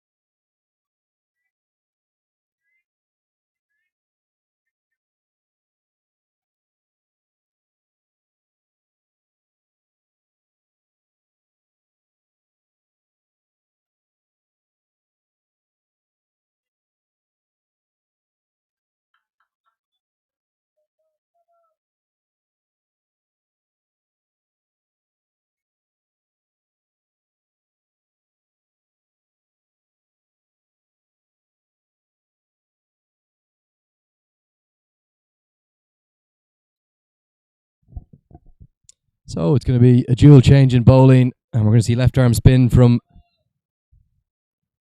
both ends. And one of the form bowlers of the tournament, it's the Kuwaiti captain, Mohammad Aslam, just helpfully being shouted out to by our fielder down at Long On, telling me who's coming on. Very kind of Mohammed Amin. So yeah, Mohammad Aslam has been outstanding leading this Kuwait side. The only day that he struggled was yesterday, 1 for 40 against UAE. But before that, he bowled 4 overs, 1 maiden, 2 for 3. Remarkable figures against Saudi Arabia. Saudi Arabia collapsed after getting off to a flyer. And then even better against Iran. 4 overs, 2 maidens, 4 for 5. If he can produce anything like either of those figures today for his side, it means that Kuwait would be almost certain to take one of the 2 qualification spots. I was out watching him bowl this morning and looked to be a bowler in full control, but didn't see many balls that would have missed the 3 stumps, so constantly attacking the stumps, as you can see there, and so nearly clipping the off stump, but through to the keeper. Whips off the bails, asks the question, but batsman safely home.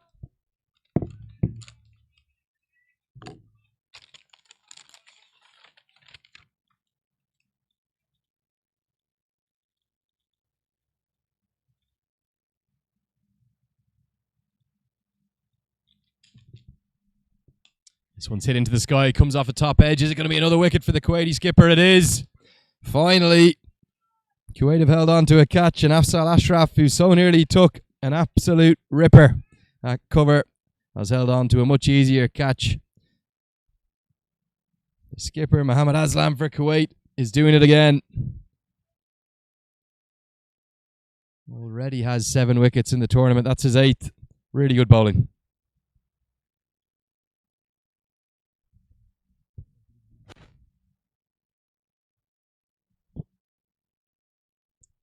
That's going to be the end of Mohammed Samir. Looking to power it inside out over extra cover. All he could do was find the top edge, and that's too easy for Kuwait. A good catch held. Bahrain slide further. 56 for 4.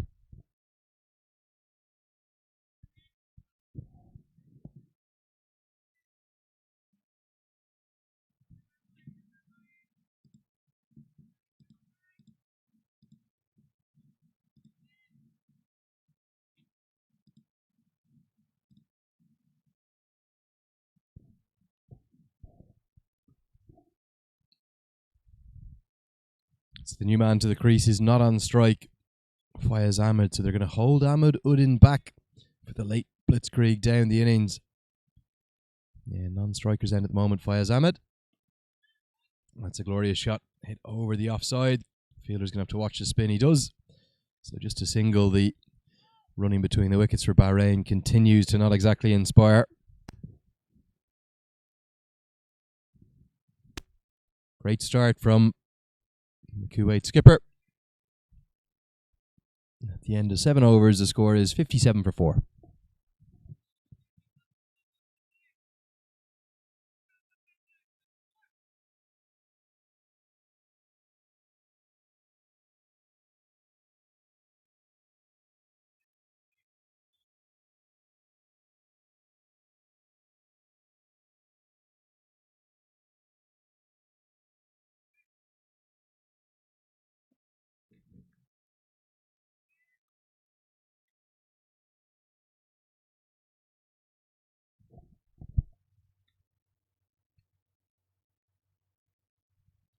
So it's going to be a trial by left arm spin for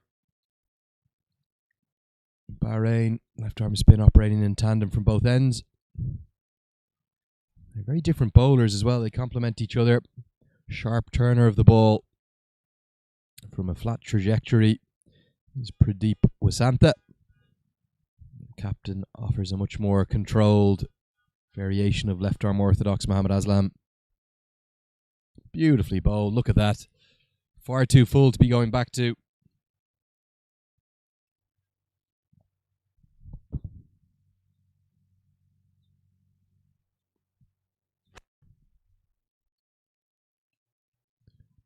the turn on offer, just meaning that Junaid Aziz is finding it difficult to get it away whatsoever. So such a flat trajectory he bowls with, no real opportunity to get down the pitch.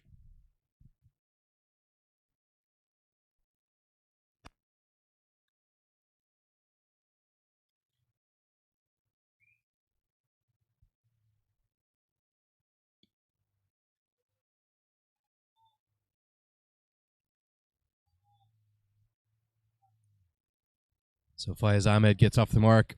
The push into the covers from his first delivery. Singles not really what Bahrain need at the moment.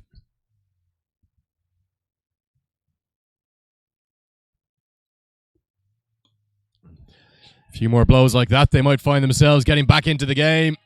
For the first time, it's overpitched from Pradeep Wasantha, and what a shot that is. Stunning from Junaid Aziz. A full flourish down the ground. That one's gone over the side screen.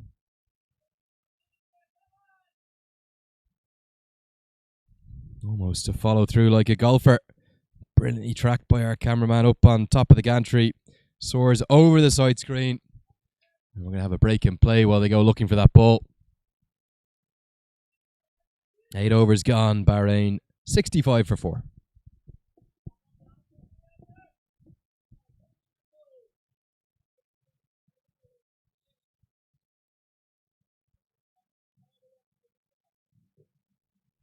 I'll give you a quick score update from the other ground, where the UAE, despite only making 122, are right on top. They've reduced Qatar to 18 for 4, and Qatar are going to need to find a way to battle back into that game.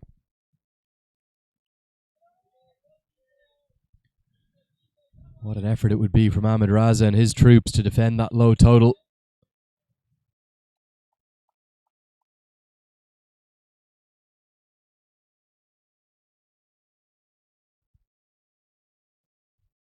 Yeah, more round arm this time from the Kuwait skipper Mohammad Aslam. Just punched into the leg side for a single. Been so impressed with some of the cricket we've seen here this week. Certainly no shortage of talent in all of these sides.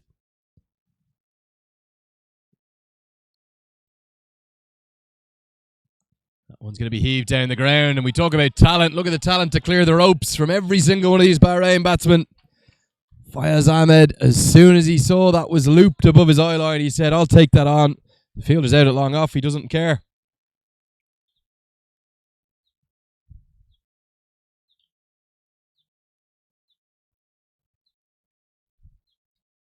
Yeah, so back live with you now. Just get through for the quick single.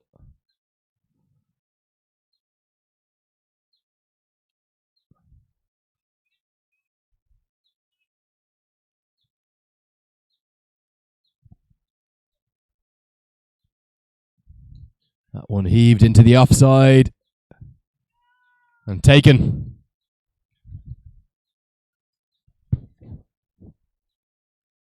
And yet another wicket falls. This time it's Junaid Aziz. All he could do was pick out the extra cover sweeper. He knocks the bat against his head in frustration. He's disgusted.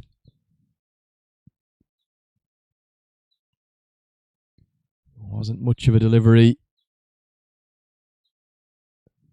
The new man in is the big hitter, Ahmed Uddin. Probably the last hope for Bahrain.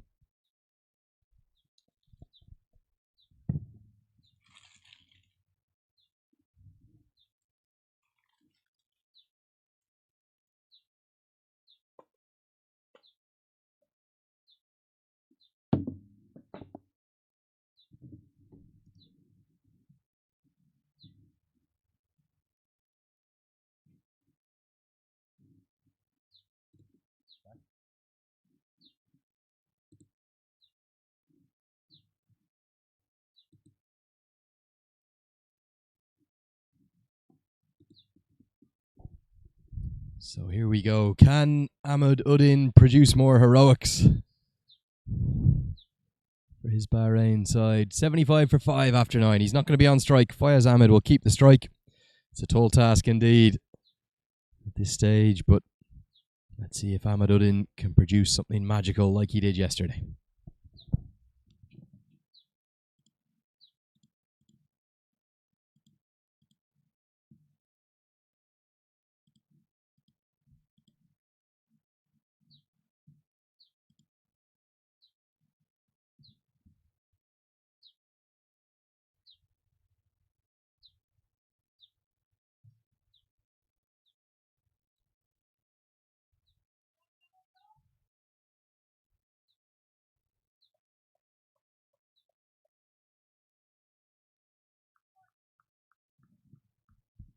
So we're going to see a change in bowling. I'm going to see the leg spinner brought into the attack.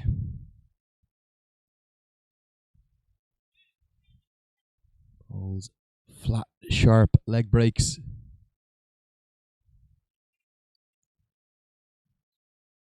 Shiraz Khan Sharif. Lovely bowler. We've seen the leg spinners at such an impact all throughout the week. Nalantha Kore for the Maldives.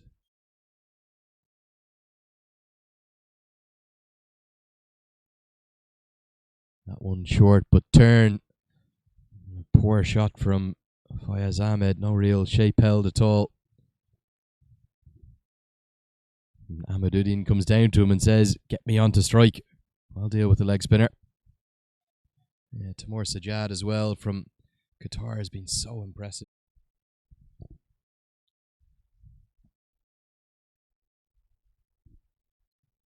Brilliant bowling. Fayaz Ahmed right now just cannot lay a bat in it. It's not just going to be 4 consecutive dots or 5 consecutive dots. It's going to be 6. Finishes with a maiden to start with. And a maiden, when you're chasing 210 to win, does not indicate good things for the chase. Bahrain at the halfway stage. They're 75 for 5.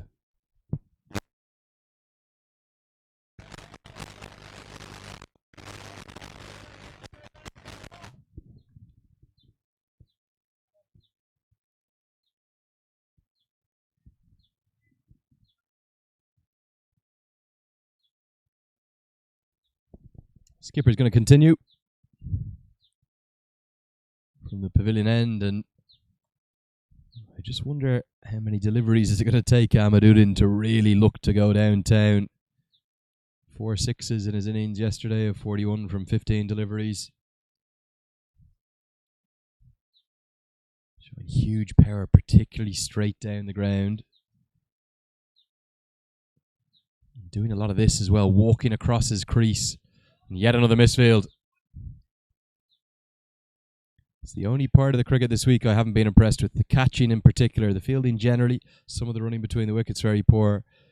The skills with the bowling have been superb. Some of the power hitting really impressive. Talk about skills with the bowling. Look at that, hitting the block hole. Mohammad Aslam, one of the most economical bowlers in the tournament.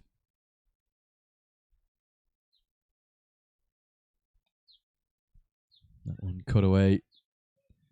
But again, poor running between the wickets means it'll just be a single.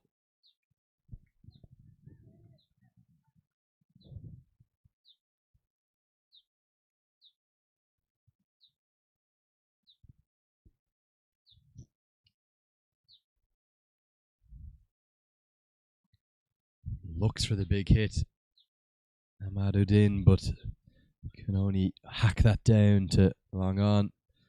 Yeah, we saw him do this against Qatar yesterday, really move around the crease, trying to get outside the line of off stump and heave the ball over long on. Talking about heaving one over long on, that one's going to be heaved over long off for the second time. Mohammad Aslam just gets one a little too full. And Fayaz Ahmed finally gets a big hit away. Maximum 6 to end the 11th over.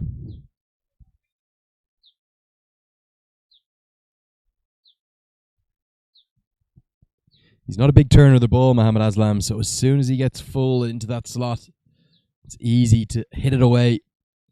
Impressive strike nonetheless from Fayaz Ahmed. Bahrain are going to need a lot more of them.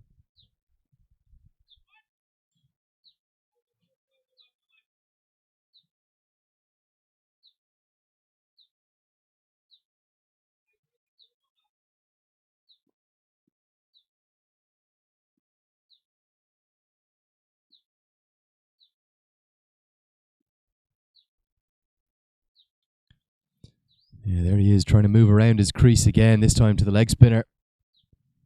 Can only get that one into the offside for a single. Quick score update from the other ground. 9 overs gone in Qatar's chase of 122 against the tournament favourites. Well, the tournament's highest ranked side. Maybe Oman were the favourites. The UAE. Direct hit misses on striker's end, so they get through for a single. But yeah, at the moment, Qatar struggling somewhat. 30 for 4, approaching the halfway stage of the chase. Because they're only chasing 122, they're still in the game. Tries to move around the crease again and goes for the big heave into the leg side, down the ground, can't make any contact.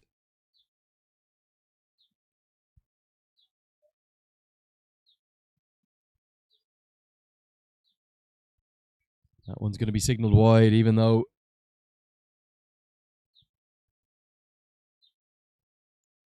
Ahmad Udin stepped outside his off stump. Perhaps a little harsh on the leggy. Does it? Puts it away. What a stop that is. Cut that so powerfully. And really good effort in the field from Afsal Ashraf. Putting his body on the line, saving 3 runs.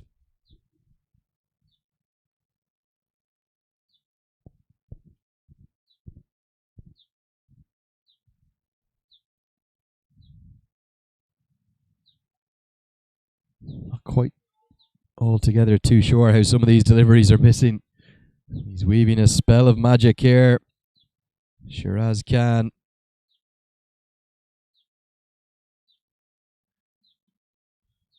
Fayez Ahmed simply has no answer. 12 overs gone, 88 for 5, and Kuwait surely going to close out this win and take one of the 2 qualification spots on offer. Look at the over by over chart. You can see almost every over for Kuwait in the blue there has been higher. In fact, every single. See the off breaks. Mohamed Amin. And he starts with a short wide one outside the off stump. And you can't bowl there to a man in the form that Ahmad Udin is in. Just carts that away over the offside for 4. Signalled as 6. We're going to have to wait and see. We're going to have to wait and see because the 2 umpires are going to need to come together. I just wonder, has he stood on the rope? Because a controversial moment here. The hit went into the deep. And we're going to have to wait to see what the umpires do here. The 2 standing umpires, Rahad Ali Chowdhury and Riaz Karupkar, are going to have a decision to make. Because from my eyes, on first view, it looked to me like he might have just stood on the rope. Controversy here. The catch was no doubt definitely taken. Taken by Shiraz Khan. But it was right in front of the Bahrain bench. We're going to wait for the signal. The umpires are considering it and they've given the batsman out.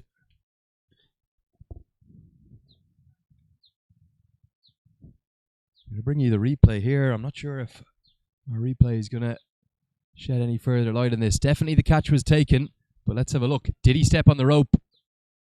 Oh, and it's just hidden by our graphics at the bottom of the screen, so we're never going to know. All that matters is the umpire has decided the benefit of the doubt has gone with the fielder. Bahrain aren't happy with that, but the 6th wicket's fallen.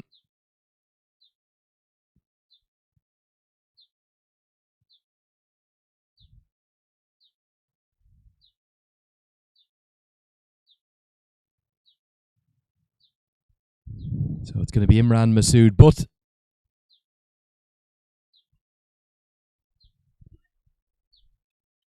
Coming in great for Bahrain.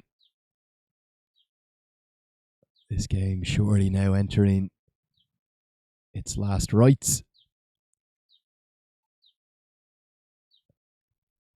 Particularly with the big hitting, Ahmad Udin falling. Leg spinner's going to continue, and the leg spinner bought his wicket there. Wasn't a good delivery from Mohamed Amin. It was hit straight down the throat. There's a cow corner fielder. Ashraf down here in front of us. It was hit flat and powerfully. Looked like it was going straight down his throat. He took 2 or 3 steps in, but it went over his head. 6 runs for Fayez Ahmed.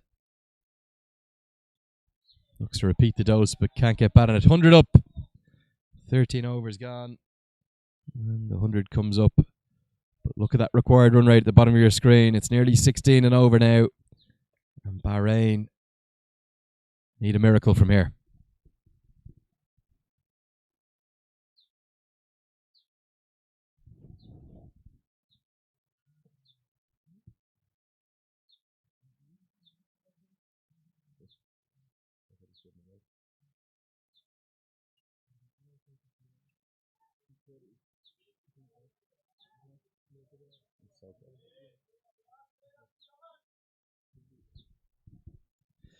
Big wicket over across on Academy Oval 2. Qatar have lost their 5th. Rohan Mustafa getting into the act now.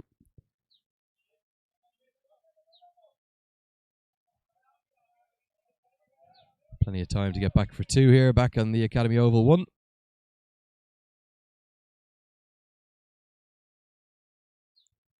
Not even at the halfway point of this chase at the moment, Bahrain. Going to need some pyrotechnics from Fayez Ahmed somehow. He's hit a couple of 6s, but an awful lot of dot balls in this innings as well, particularly off the leg spin of Shiraz Khan. Powers that one into the deep, no timing. Placed perfectly towards cow corner.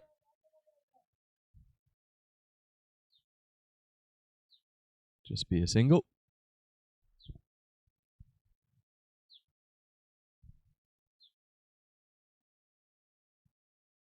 Outside edge, that's a beauty. Really nicely bowled, and another poor piece of fielding. Should have got the dive in. Left arm spinner has his left arm and nowhere near where Imran Masood Butt intended. Would have gone straight to first slip, but he'll end up with a boundary. How well is Shiraz Khan bowled here, the leg spinner? Look at that, squares him up, sharp turn. An absolute beauty. Perfect piece of leg spin bowling. The end result's 4 runs. Back live with you now, and he's caused all sorts of problems, this talented leggy. More cheers and celebrations on the other pitch. I think it's another wicket fallen. Qatar sink further, 43 for 6. Chasing down that total of 122.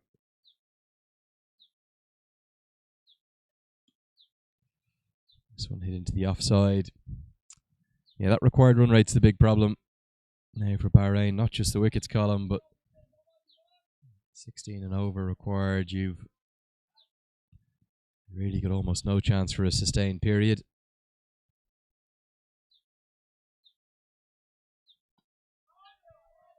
That one hits into the sky, and it's going to travel all the way for 6 more.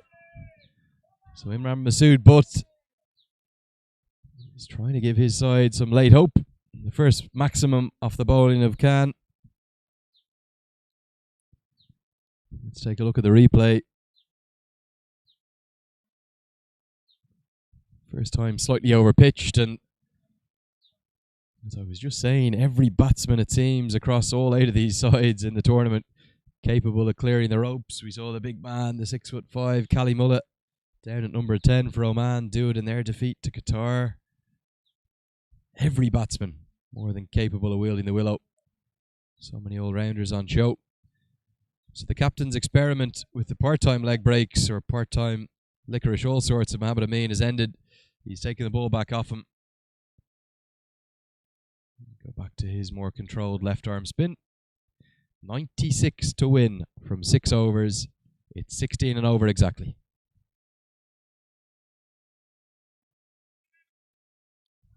Shots like that aren't going to help that cause. Fayez Ahmed, as I said, he has hit 2 6s, but he's chewed up probably 14 or 15 dots in this innings. Just can't afford that when you're chasing down Required run rate of double figures throughout the whole chase.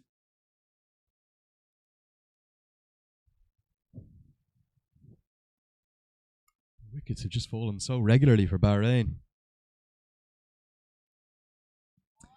Speaking of wickets falling regularly, here goes another one. He lifts his two arms aloft, does the skipper, just like Shahid Afridi likes to do when he takes a wicket. And Mohammad Aslam has been taking plenty of them in this tournament. That's his third today. His 10th overall.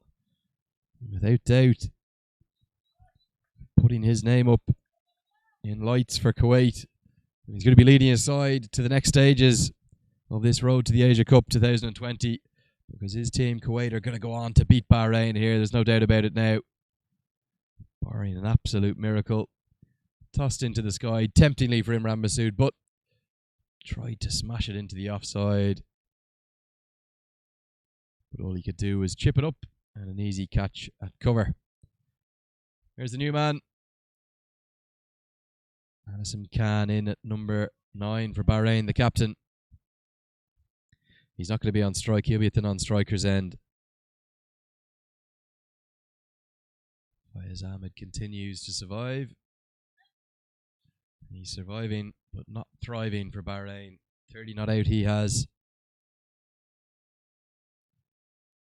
Catch there taken by Mohammed Amin. And nearly another one. Just wonder, is that carried or not? Batsman's going to stand there, but it's been given out.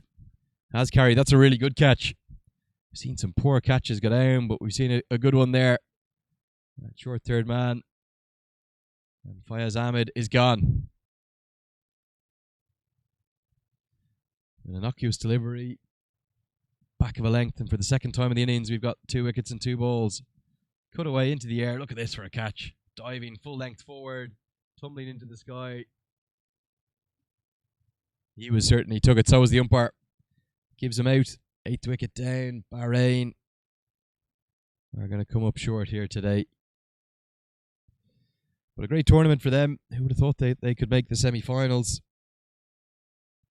They beat Qatar yesterday to not just knock Oman out and go past Oman in the table, but also go past Qatar into first place in Group A.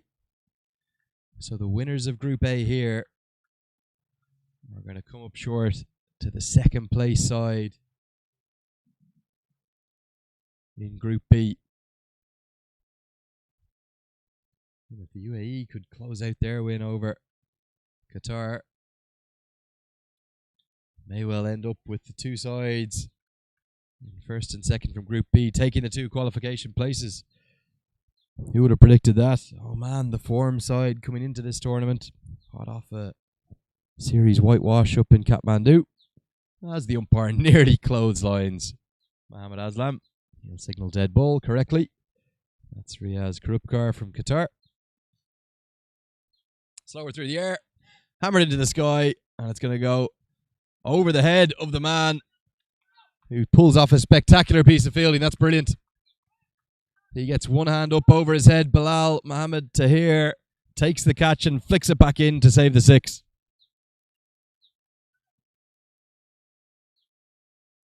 Seen some really poor drops, but this was spectacular. Takes the catch, and if he'd held on to the catch, it would have carried over for 6. But look at this. One hand into the sky, plucks it out, flicks it back just in time before it was going to go for 6. And the end result is remarkably just a single.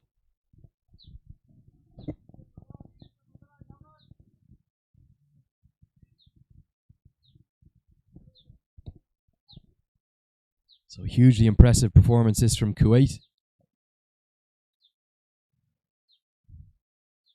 Somehow Shiraz Khan continues to miss that off stump. Probably had 6 or 7, maybe 8 plays and misses outside the off stump. A really good spell of fast leg break bowling. Can't quite believe how he doesn't have a wicket.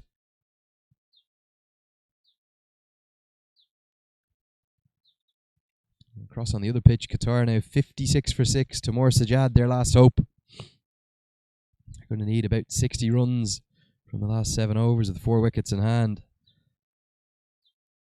The problem for Qatar is Ahmed Raza and Ronnie Mustafa still have overs left. That one's powered down towards long off. He'll allow it to bounce in front of him to cut off the boundary 4. But we're into the last rights here. Bahrain are going to come up short to Kuwait.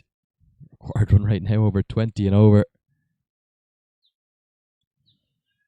Could be a chance. Loops to the man. An extra recovery puts it down. Yet another catch dropped. The 4th of the innings. Put down. And that was an easy one. Should have been taken. Imran Javid was trying to hit it down towards. Let's come back live with you now. Don't have time for that replay. But it looped to the fielder. An extra cover who ran around, should have taken the catch, but juggled it, popped it out. The skipper who put it down as well, Mohammad Aslam. Poor old Shiraz Khan's had no luck today. Bowled a beautiful spell. His leg breaks. One last chance to get a wicket. He's not going to get it. He's going to end up with 4 overs. None for 23. 16 overs gone. Bahrain 121 for 8. Correction. Yeah, 121 for 8. Let's take a look at the bowlers' figures so far. They just update there. Star man, the skipper, yet again, his second 4-wicket haul of the week. He took 4 for 5 yesterday against Iran, and he's got 4 for 23 today against Bahrain. Mohammad Ansar was expensive, but wicket taking, 3 wickets at the top. And the other wicket taker, that rogue decision to toss the ball to Mohammad Amin. Just the over, it paid off though. He got the prize scalp of Ahmad Uddin, who was doing all the damage yesterday. So we'll go back to the opening bowler now. Saeed Muneeb's going to come in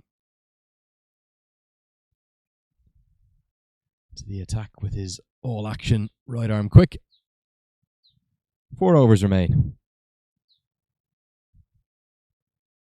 Bahrain just looking for some late blows to reduce the margin of victory and restore a touch of respectability on today's encounter. But it's been a great tournament for them. Winning Group A, who would have predicted that? Ranked 52nd in the world. And winning Group A ahead of their much higher ranked rivals in the shape of Oman and Qatar. Good bowling that from Saeed Muneeb. Hits the block hole.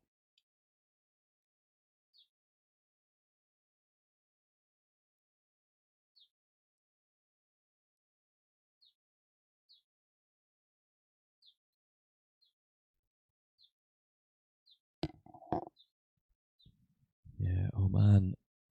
Unbelievable not to have them here in the semi-finals. Bowled him. Really good Yorker. Hit the block hole a second ago and good celebrations as well. Saeed Muneeb's deserved that. Wholehearted bowler. And that one's just too good for the lower order batting of Imran Javid. We're going to see great joy for this Kuwait side. They would have fancied their chances coming here this week, but knew that they would have had to probably produce some upsets. Look at the Yorker, perfect in the block hole. Just clips the outside off stump, points to the stumps, and he points to the sky. Saeed Muneeb, a nice celebration. So in at number 11, with number 11 on his back. It is the number 11, Abdul Majid Malik.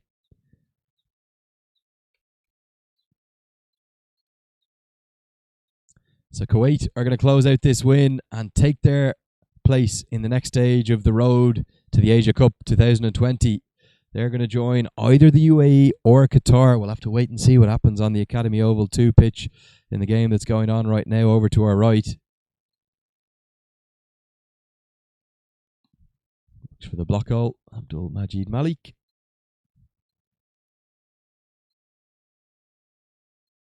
Works it away for a single from his first delivery.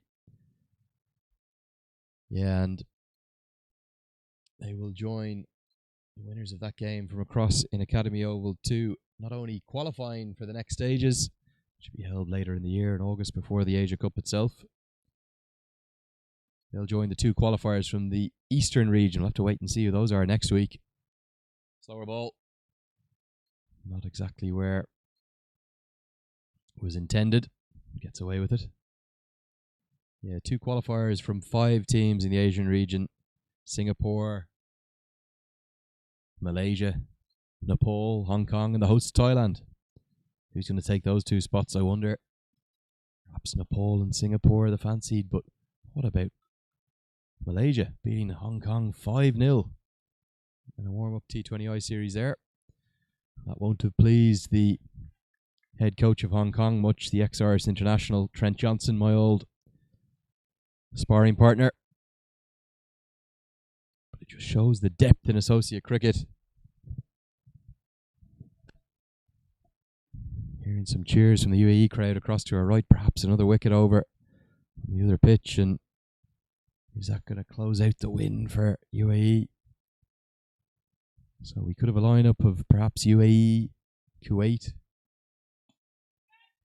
And this is going to be the end of the match because it's hit straight down the throat of the long off fielder, Afzal Ashraf, who takes a good catch. Sorry, correction, that's Pradeep Wasantha who takes the good catch down at long off. But that's the end of the game, and that's the winning moment for Kuwait. Delight for them. They've outplayed Bahrain in every facet really here, particularly with the bat and ball, perhaps the fielding, not so much. But they're going to run out winners by 87 runs. Take a quick look at the replay. This final wicket, the second one in the over for Saeed Muneeb. Look to hit it down the ground. Did Anasim Khan. And great respect shown between all 8 competing sides this week, and no different today, even in spite of that slight moment of controversy with the catch right on the rope. But I think Bahrain will know that they just didn't quite turn up today. So brilliant they were yesterday. Their head coach Azim Ul Haq will be proud of his men. They're going to get a boost up the rankings. The reason they get a boost up the rankings is they beat the 23rd placed Qatar yesterday, but delight for Kuwait. They are off to the next phase of this Asia Cup qualifier. And they're very likely to be joined by the UAE, who are in a dominant position over on Academy Oval 2. Look at the scenes, great hugs and moments of celebration. I'll just bring you a quick wrap up of all the different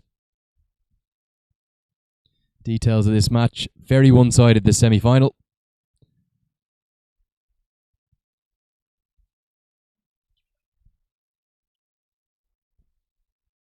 Just actually bringing these scenes of celebration first as Kuwait win by 87 runs. They're all together in a team huddle. And they're just repeating that it's not just